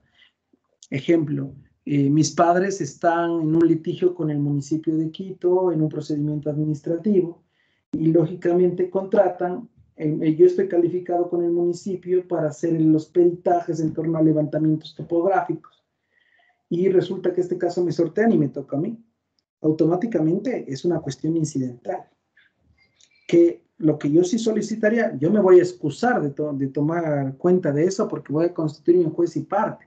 Y lógicamente, así mi peritaje pueda ser de cierta manera individual, con el criterio profesional, técnicamente en algún momento lo van a juzgar, entonces yo voy a excusar. Si me excuso de eso, pues se podrá suspender el procedimiento administrativo. Y como último parámetro, dentro del procedimiento administrativo de suspensión, hablamos de la tramitación abreviada. Cuando de cierta manera se presenten algunas situaciones de interés público y que en algún momento sea importante resolver, automáticamente la administración pública puede decidir de oficio o a petición de parte que el procedimiento administrativo se aplique la tramitación abreviada. Lógicamente, esta competencia es facultativa de la administración pública. Los plazos previstos para la tramitación abreviada son ordinarios y reducidos a la mitad. Ojo, entonces, de cierta manera, de los plazos que se ha establecido, tú tienes 30 días para resolver, por ejemplo, en el mejor de los casos, pues en un procedimiento abreviado serán los 15 días. Y sobre estas decisiones no caberá ningún recurso por quizás la significación que corresponda. En un cuarto momento vamos a hablar de la notificación de los actos administrativos. Ya sabemos a lo que se refiere la notificación. Técnicamente, esta notificación se la podrá generar en persona, por boletas, por medios de notificación, de medios de comunicación. De cierta manera, lógicamente, esta notificación deberá reunir todos los requisitos demandados por, en un primer momento, Código General de Procesos, en un segundo momento, Código Orgánico Administrativo, en donde desde el artículo 164 hasta el artículo 174, usted va a ver las formas de notificación y la forma de proceder dentro de esta notificación. ¿Qué es lo más determinante cuando la administración te genera una notificación de un acto administrativo? Que lógicamente sea entregado al titular del acto administrativo. O sea, al Francisco Hernández en sus manos y que él te ponga la fe de recepción. Pero ¿qué sucedería si no te revise? Lógicamente, en algún momento podrías dejar fijado la notificación con un testigo, así nos dicen de cierta manera la normativa. O tal vez también podría generarse una notificación por boletas. Si es que no se encuentra personalmente a la persona interesada, se le notificará con el contenido del acto administrativo por medio de 2 boletas que se entregarán en días distintos en el domicilio que la persona haya interesado. Lógicamente, si no se encuentra la persona, la notificación por boletas al representante legal de una persona jurídica se hará en su domicilio principal dentro de la jornada laboral, entregándoles a uno de sus dependientes o empleados previa constatación de que no se encuentra el representante jurídico. La notificación de actuaciones posteriores se efectuará en una sola boleta, en caso de que la persona interesada haya fijado su domicilio de conformidad a este código. Solo cuando voy con el acto inicial son 2 boletas y lógicamente a la persona jurídica, ¿no? Y lógicamente le notificaré tratando de buscarlo al gerente general de la empresa. Si es que me justifican que se ha ido de viaje y todo, me deberán justificar, le dejaré a su secretaria o funcionario. ¿Cuál es la determinación de la notificación en empresas? Que técnicamente deberá hacerse en el horario laboral y lógicamente este criterio de al máximo representante de la misma. Si cuando realizo notificaciones a través de los medios de comunicación, cuando sean desconocidas las personas interesadas, cuando el acto tenga como destinatario a una pluralidad de usuarios o de administrados, cuando las administraciones públicas estimen que la notificación efectuada a un solo interesado es insuficiente, porque no garantiza con esa notificación o a todos, siendo este último como el último de los casos de notificación, cuando se trata de actos integrantes de un procedimiento de concurso público, cuando se ignore el lugar de la notificación y cuando de cierta manera esté autorizado por la ley. ¿Cómo es la forma de ejecutar la notificación a través de los medios de comunicación? Publicaciones que se realizarán en fechas distintas, lo que ya comprendemos, ¿no? En un periódico de amplia circulación del lugar, mensajes que se transmitan en 2 fechas distintas, por lo menos 3 veces al día. Hoy ustedes han visto en el canal del Estado que dicen, llamo al concurso de acreedores, ni sé cuánto, todos los que tengan alguna deuda por parte del canal del Estado, acérquese. Y por otro lado también vi una convocatoria que te decían que se ha iniciado un procedimiento de remate, por ejemplo. Bajo el mismo sistema se notifica el inicio de un procedimiento administrativo. Si existe una notificación en el extranjero, en caso de la que la persona interesada se encuentre en el extranjero, esta notificación se efectuará en los carteles fijados en los consulados donde se encuentre registrada la persona. Cuando necesitemos una notificación a pluralidad de interesados, de cierta manera podrás notificar individualmente a todas las personas interesadas del inicio del procedimiento. Para los actos posteriores habrá un representante, como ya lo hemos revisado. La responsabilidad de la notificación es de gestión directa o delegada, directa de la administración pública o delegada a través de una empresa que realiza las notificaciones. La comparecencia, la persona interesada al momento de comparecer en un procedimiento administrativo determinará dónde recibirá las notificaciones: correo electrónico, casilla judicial, dirección del domicilio, dirección postal, etcétera, etcétera. Si es que a mí me dicen, mañana va a haber una reunión en el municipio, nos dan la reunión, inicia el procedimiento administrativo porque vamos a regularizar el barrio, y de cierta manera empiezan a pedir los contactos, ahí automáticamente yo estoy poniendo dentro de esta comparecencia mi domicilio donde quiero que me notifique. El término de la notificación. La notificación del acto administrativo se ordenará en el término máximo de 3 días a partir de la fecha en que se dictó. El incumplimiento del término no es causa que determine la invalidez de la notificación, aunque puede derivar en la responsabilidad del funcionario público que no notificó en el término de los 3 días. Comunicaciones entre órganos o entidades de la administración pública. Las comunicaciones de entre estas instituciones se efectuará directamente, sin traslados ni reproducciones a través de otros órganos. Tendré que generarlas directamente a la institución pública. Esto con lo que conlleva al tema de notificaciones. En un siguiente momento, dentro de nuestra revisión de nuestro procedimiento, nos vamos a encontrar con lo que conlleva a las actuaciones previas o medidas provisionales de protección. Previo a iniciar un procedimiento administrativo, la administración pública, de cierta manera, podría generar, ya sea a petición de parte o por iniciativa propia de la administración, actuaciones previas. ¿Qué constituyen estas actuaciones previas? Técnicamente es todo procedimiento administrativo podrá ser precedido de una serie de actuaciones previas, a petición de la persona interesada o de oficio por parte de la administración, con el fin de conocer las circunstancias del caso concreto y la convivencia o no de iniciar un procedimiento. ¿Cómo procede una actuación previa? En los procedimientos administrativos destinados a determinar responsabilidades de los interesados, incluso en el procedimiento administrativo sancionador, las actuaciones previas orientan a determinar con mayor precisión los hechos susceptibles de que motiven o no la iniciación de un procedimiento administrativo, la identificación de la persona o las personas que puedan resultar responsables y las circunstancias relevantes que concurran. ¿Quién es competente para, de cierta manera, generar las actuaciones previas? Solo la administración pública, solo los órganos competentes. ¿Y qué hacen en estas actuaciones previas? Investigan, averiguan, auditan, inspeccionan en materia que les corresponda. Las actuaciones previas pueden ser ejecutadas por gestión directa o por delegación.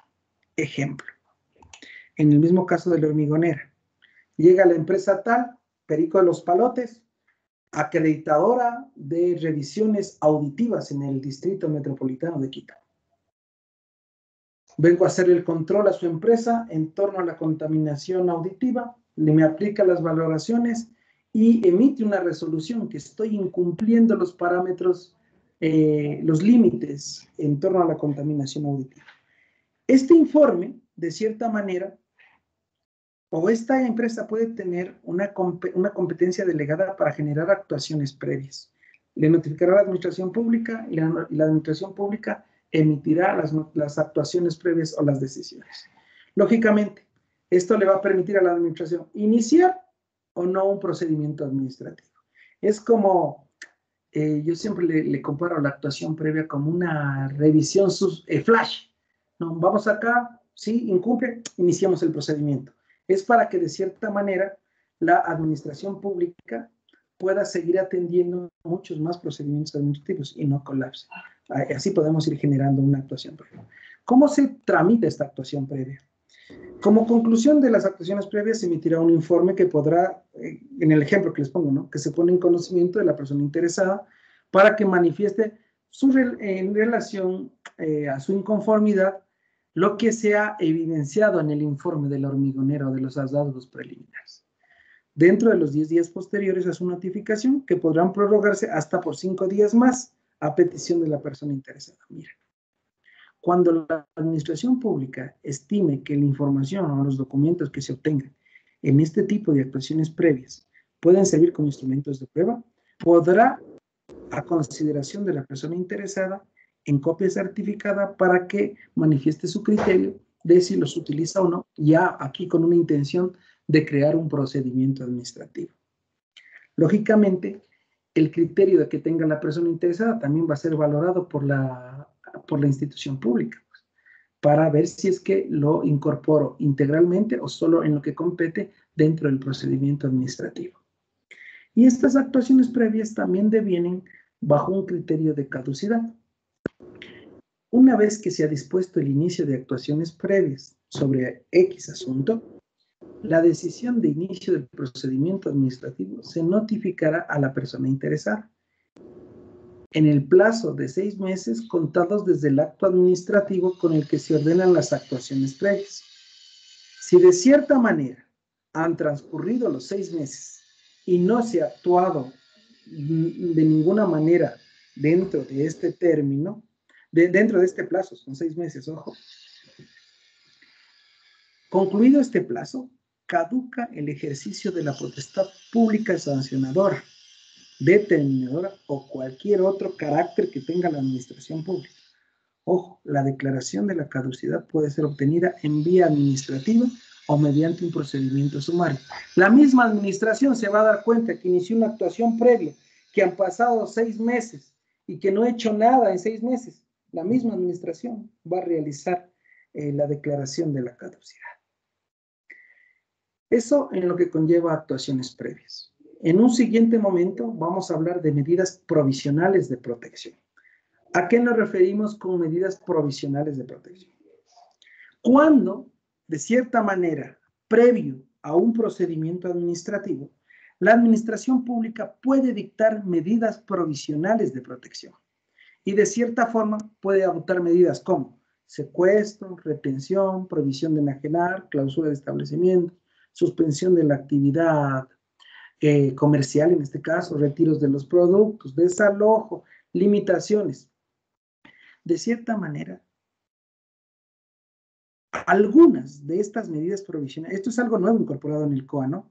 Algunas de estas medidas provisionales podrían estar afectando derechos del administrado, para lo cual, por ejemplo, en lo que de cierta manera se determina en nuestra Constitución, como son el secuestro, la retención, quizás la prohibición de enajenar, vamos a requerir una autorización judicial. Es decir, la administración pública debe solicitar en sede judicial que se le conceda unas medidas provisionales de protección porque voy a iniciar un procedimiento administrativo y como efecto de ese procedimiento administrativo creo que se estarían vulnerando algunos derechos o algunos intereses de la administración.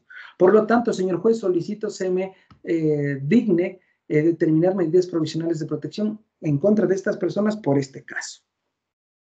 Técnicamente, la solicitud se presentará, como le digo, ante el juez de contravenciones del lugar donde se inicie el procedimiento administrativo. En 48 horas, este juez deberá dictar las medidas provisionales de protección. ¿Cómo procede? El órgano competente, es decir, la administración pública, a petición de parte o de acuerdo a su interés como administración pública, podrá ordenar medidas provisionales de protección antes del inicio de un procedimiento administrativo, siempre y cuando concurran algunas situaciones, que se trate de una medida urgente, que sea necesaria y proporcionada, que la motivación no se fundamente en meras afirmaciones. Ojo, las medidas provisionales, chicos, le servirán a la administración pública para garantizarse alguna particularidad que pueda devenir como consecuencia de la aplicación del procedimiento administrativo. Estas medidas provisionales se las realizará previo al inicio de un procedimiento administrativo que en algún momento, quizás durante el devenir del proceso, se podría solicitar el levantamiento o a su vez la modificación de estas medidas provisionales. Las medidas provisionales ordenadas quedan sin efecto si no se inicia el procedimiento en el término previsto. Ojo, y el término previsto para que inicie el procedimiento es de 10 días desde que se generaron las medidas.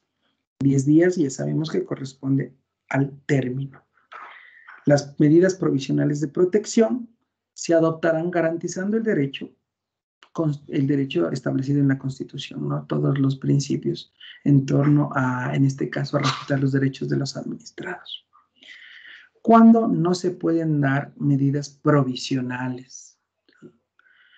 No se puede adoptar medidas provisionales de protección cuando de cierta manera vulnere constitucionalmente los derechos de los interesados o de los administrados. Yo creo que hasta allí vamos a llegar el día de hoy. Para la próxima clase veremos lo que nos compete a las actuaciones previas, cómo se inicia el procedimiento administrativo, medidas cautelares, prueba y la potestad resolutoria de la organización de la institución administrativa, digámoslo así, o de la institución pública. Hasta allí con lo que nos compete clases el día de hoy. También había quedado pendiente la asignación de las temáticas individuales. Entonces, por favor, no sé si está la presidenta por allí o el presidente. Técnicamente, chicos, nosotros tenemos 3 actividades para finalizar nuestro semestre. La primera actividad, que ya se encuentra habilitada en el aula virtual, corresponde a incorporar 10 términos de derecho administrativo, ojo, 10 términos de derecho administrativo en, déjenme ver, aquí tenía ya registrado, estamos en sexto B. En el glosario, este glosario usted lo va a revisar en el aula virtual, déjenme un segundito, en este momento voy a ingresarme al aula virtual.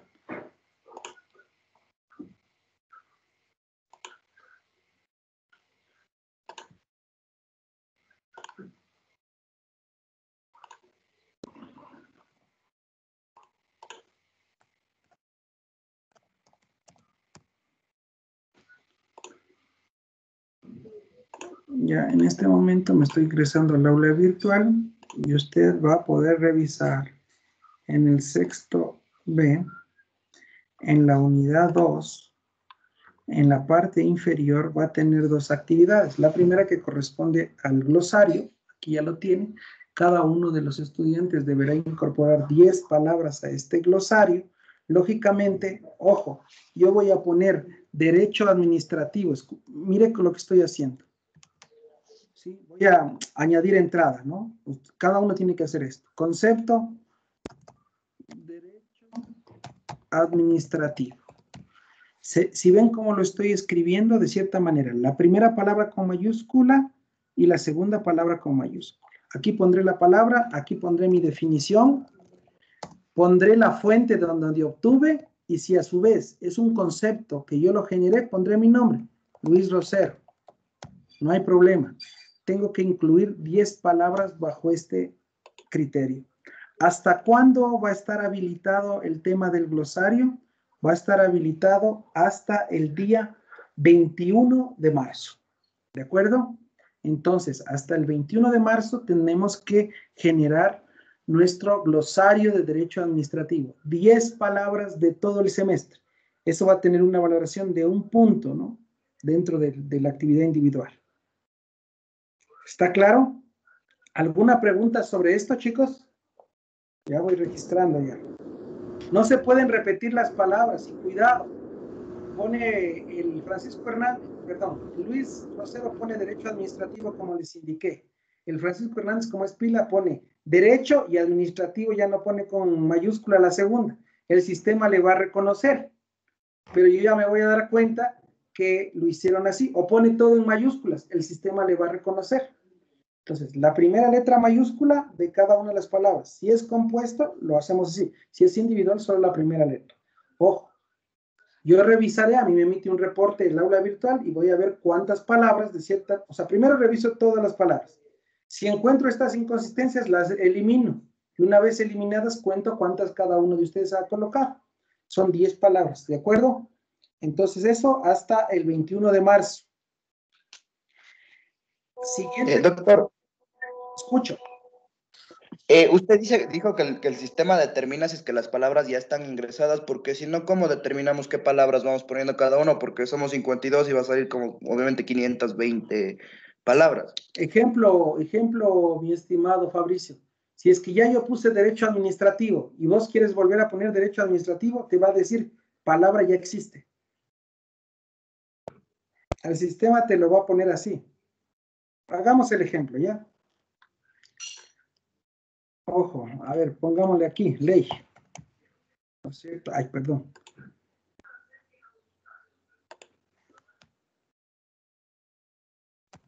Ley. Guardo. ¿Ya? Yo ya tengo ley. Ojo. Entonces, ¿quieres tú volver a poner ley?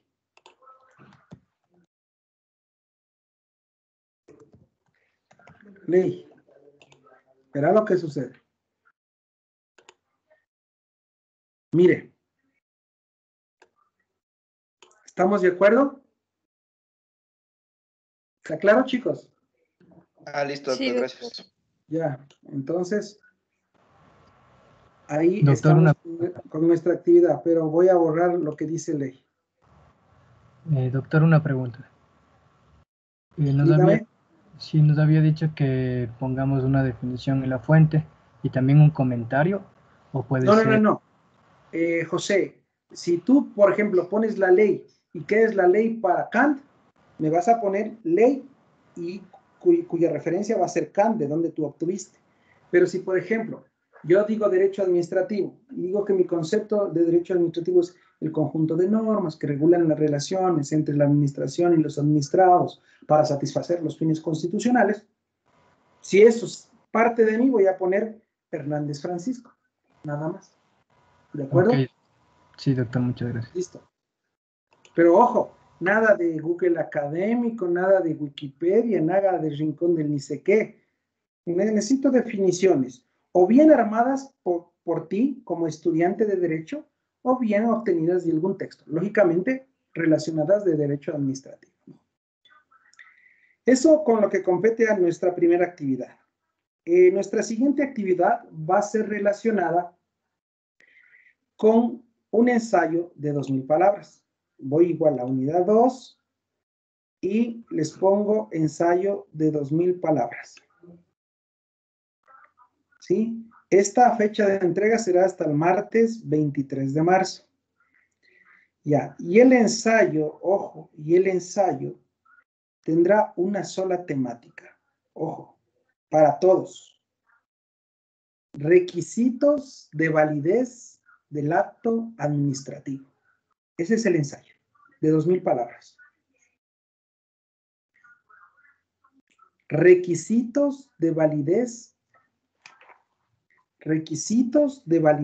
del acto administrativo.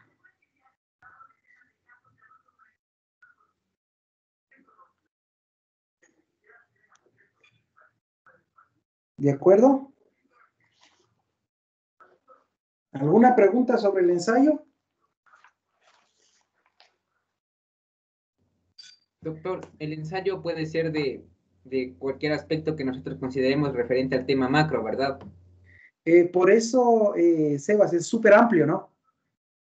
Entonces, a mí me gustaría que abarquen los requisitos de validez, pero lógicamente en 2000 palabras, con tantos requisitos de validez, puedo hablar un montón. Entonces, tú puedes darle la perspectiva, mi estimado Sebas. Pero este es el tema del ensayo. Requisitos de validez del acto administrativo. 2000 palabras para el 23 de marzo. Ya está habilitado en el aula virtual. ¿Ok? Y nos vamos a nuestro trabajo grupal. ¿Cuántos grupos tenemos, señorita presidenta? Estaban como 12 grupos, Doc, si no me equivoco. ¿Quiere que le comparta pantalla? Claro, para ir dándoles las temáticas, mi estimada Dana, por favor. Ya. Listo. Mientras comparte Dana, el trabajo grupal tendrá que entregarse el 28 de marzo.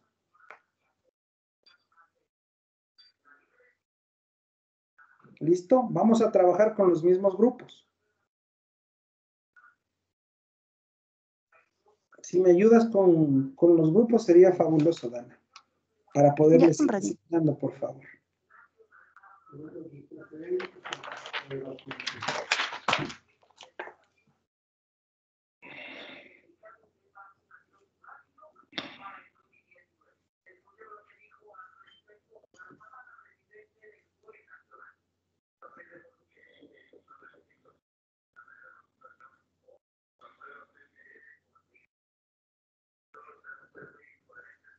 Ya están, Doc.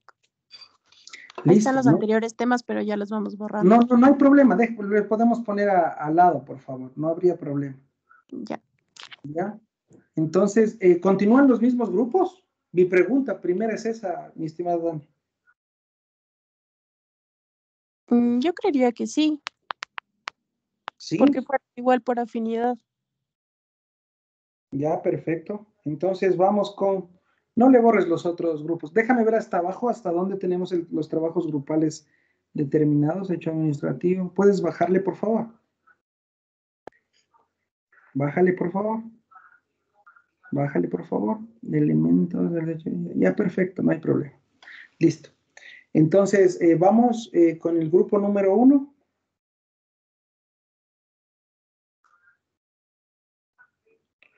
Y vamos a el grupo número 1, corresponde el tema. ¿Cuántos tenemos? 10, ¿no? No. Estaban... Dame viendo, por favor. Estoy aquí distribuyendo. 13 grupos, doctor. ¿13? Sí. Wow. 1, 2, 3, 4, 5, 6, 7, 8, 9, 10, 11, 12, 13. 13. Bueno, ya aquí, entonces aquí me toca.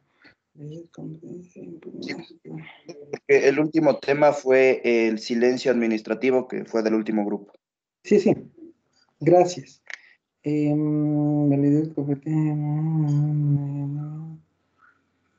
vamos.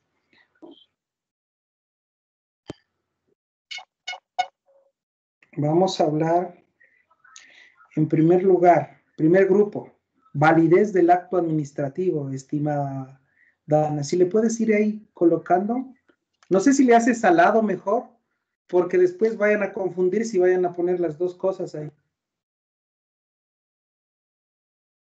En una columna al lado y ponle, por favor, disculpa las molestias. O bueno, chicos, los del grupo saben que ese es el segundo tema, lo que está abajo. No se confundirá.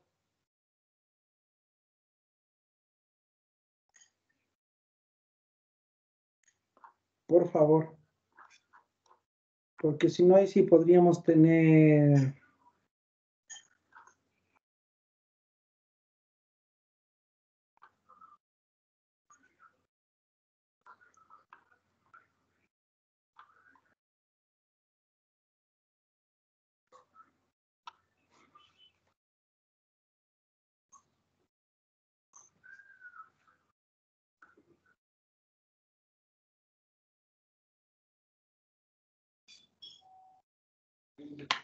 Y a ver, vamos.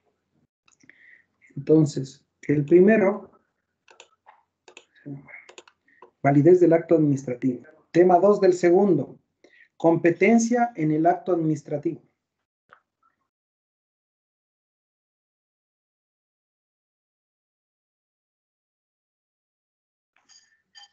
Tercer grupo, impugnación del acto administrativo.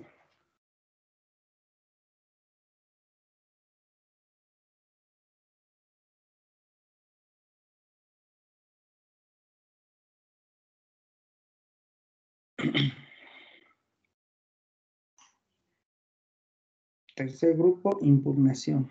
Correcto. Cuarto grupo, objeto en el acto administrativo.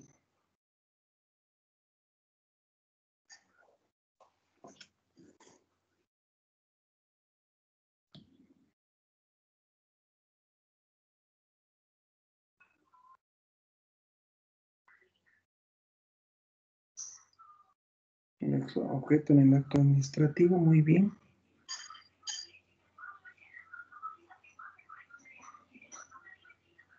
Quinto grupo, motivación del acto administrativo.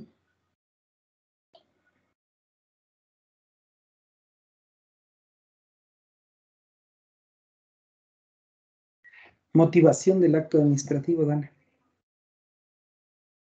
Ya. Sexto grupo, finalidad del acto administrativo. Sexto.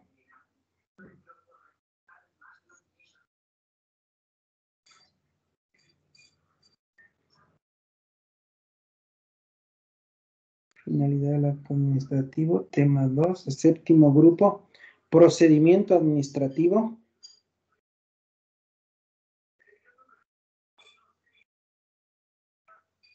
Procedimiento administrativo. Séptimo. Octavo grupo, procedimiento en el acto administrativo.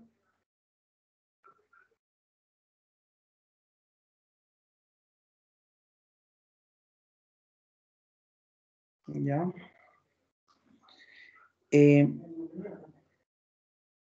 Noveno grupo, procedimiento administrativo sancionatorio.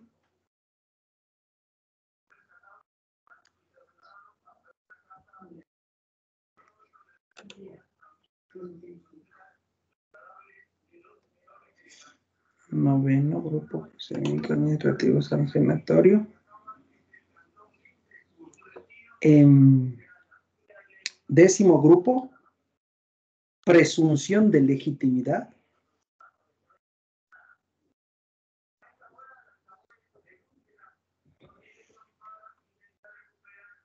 Presunción de legitimidad.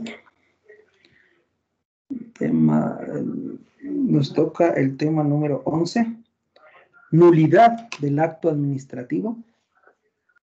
Nulidad del acto administrativo. La nulidad del acto administrativo.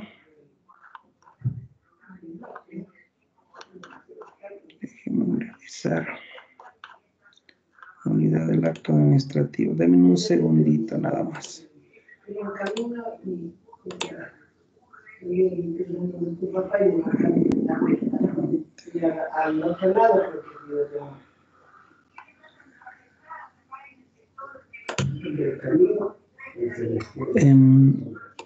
Nos falta 2, 12 y 13.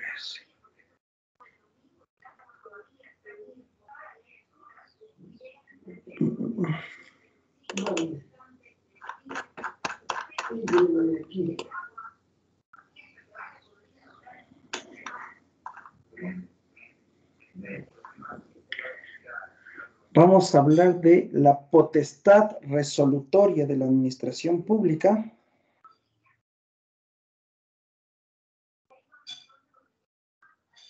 De la administración pública.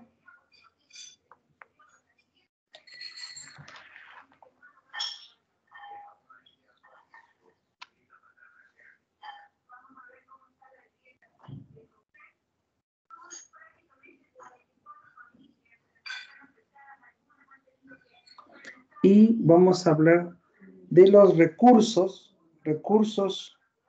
administrativos.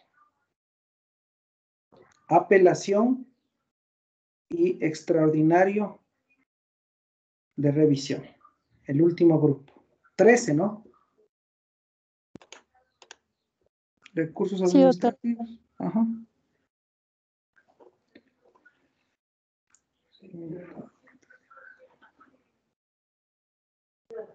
Ya.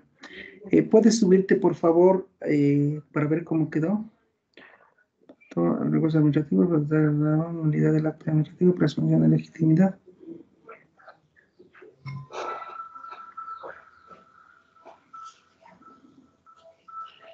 A ver, vamos. Validez del acto administrativo, perfecto. Competencia en el acto administrativo, perfecto. Impugnación del acto administrativo, correcto.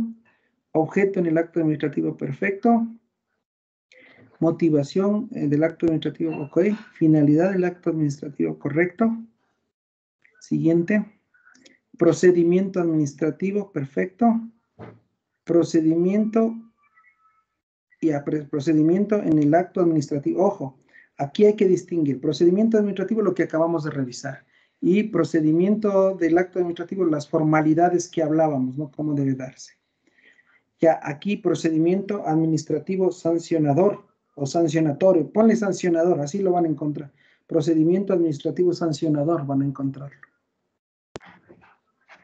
Ahí a los chicos Luis, Frank, Sebastián, Brian, procedimiento administrativo sancionador van a encontrar en la doctrina, ¿no?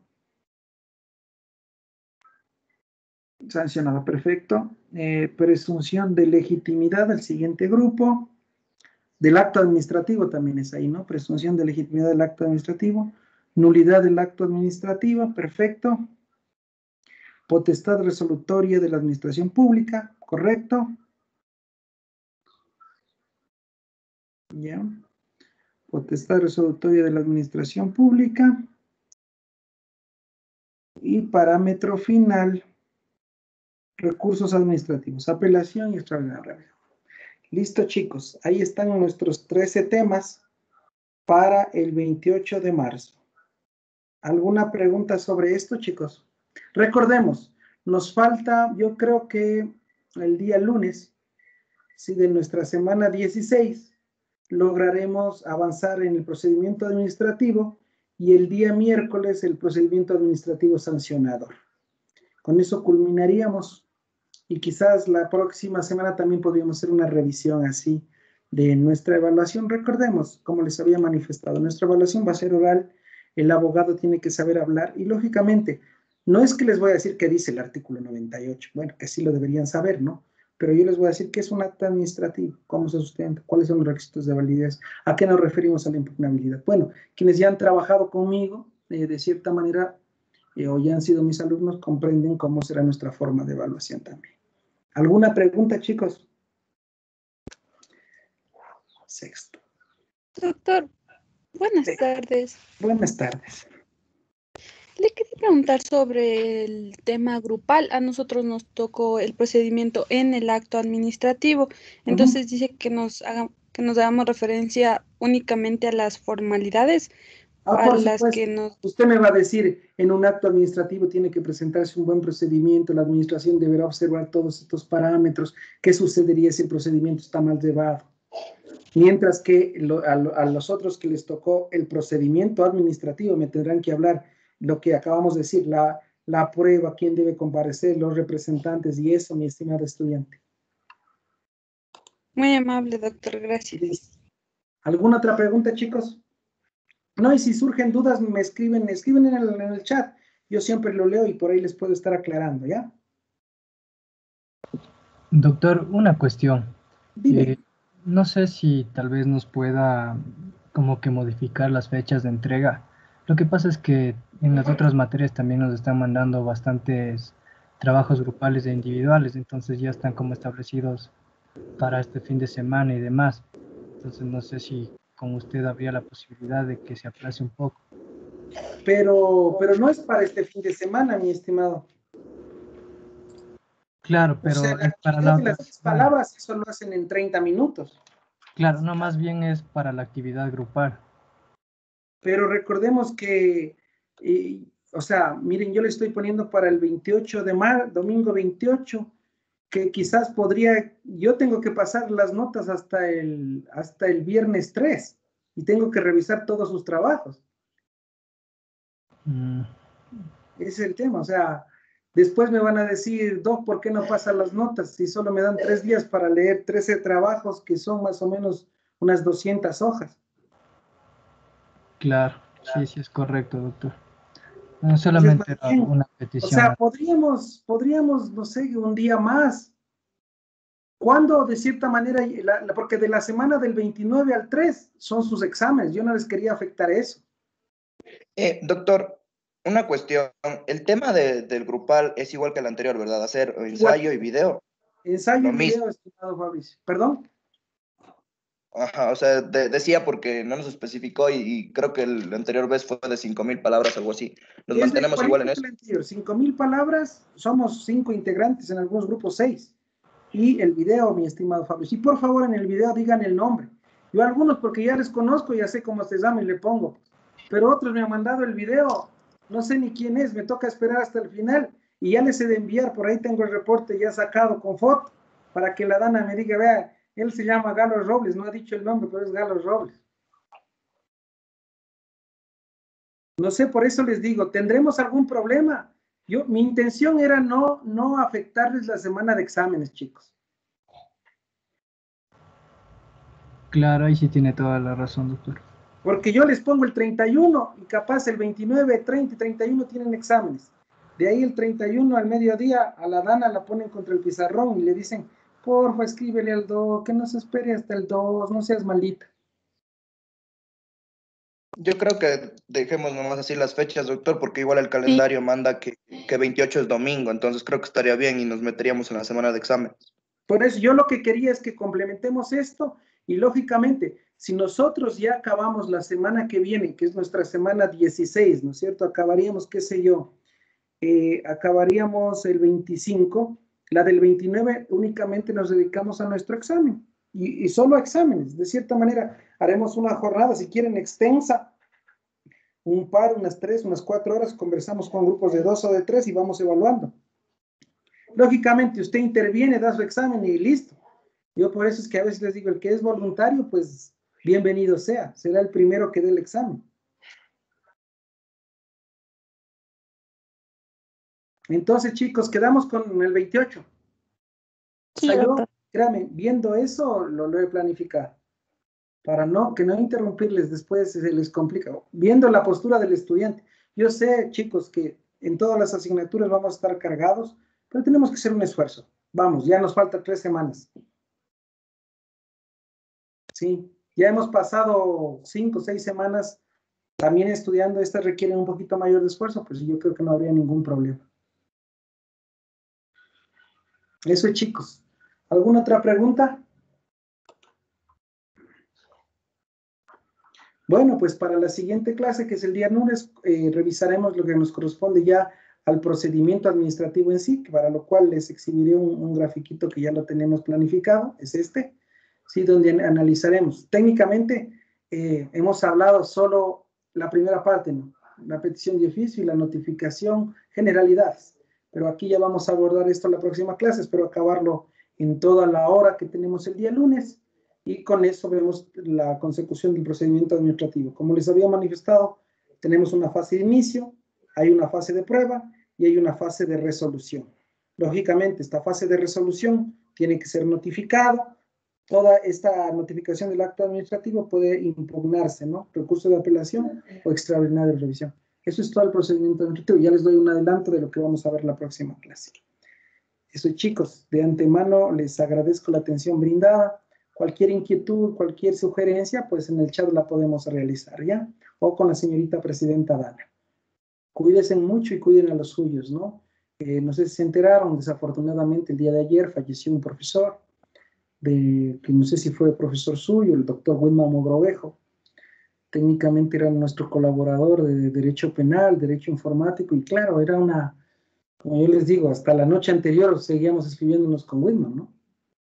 Fue inmediato, sí, sabíamos que estaba un poco delicado, no tan delicado, él estaba en sus competencias lógicas, aptas y todo, pero ¿qué pasaría? Entonces cuiden a los suyos y cuídense ustedes, chicos. No nos confiemos. Tratemos de estar en casa el mayor tiempo que podamos. De antemano, chicos, nos miramos el día lunes. Un abrazo a todos y a sus familias también, cuídenlos. Gracias, doctor. Cuídense mucho.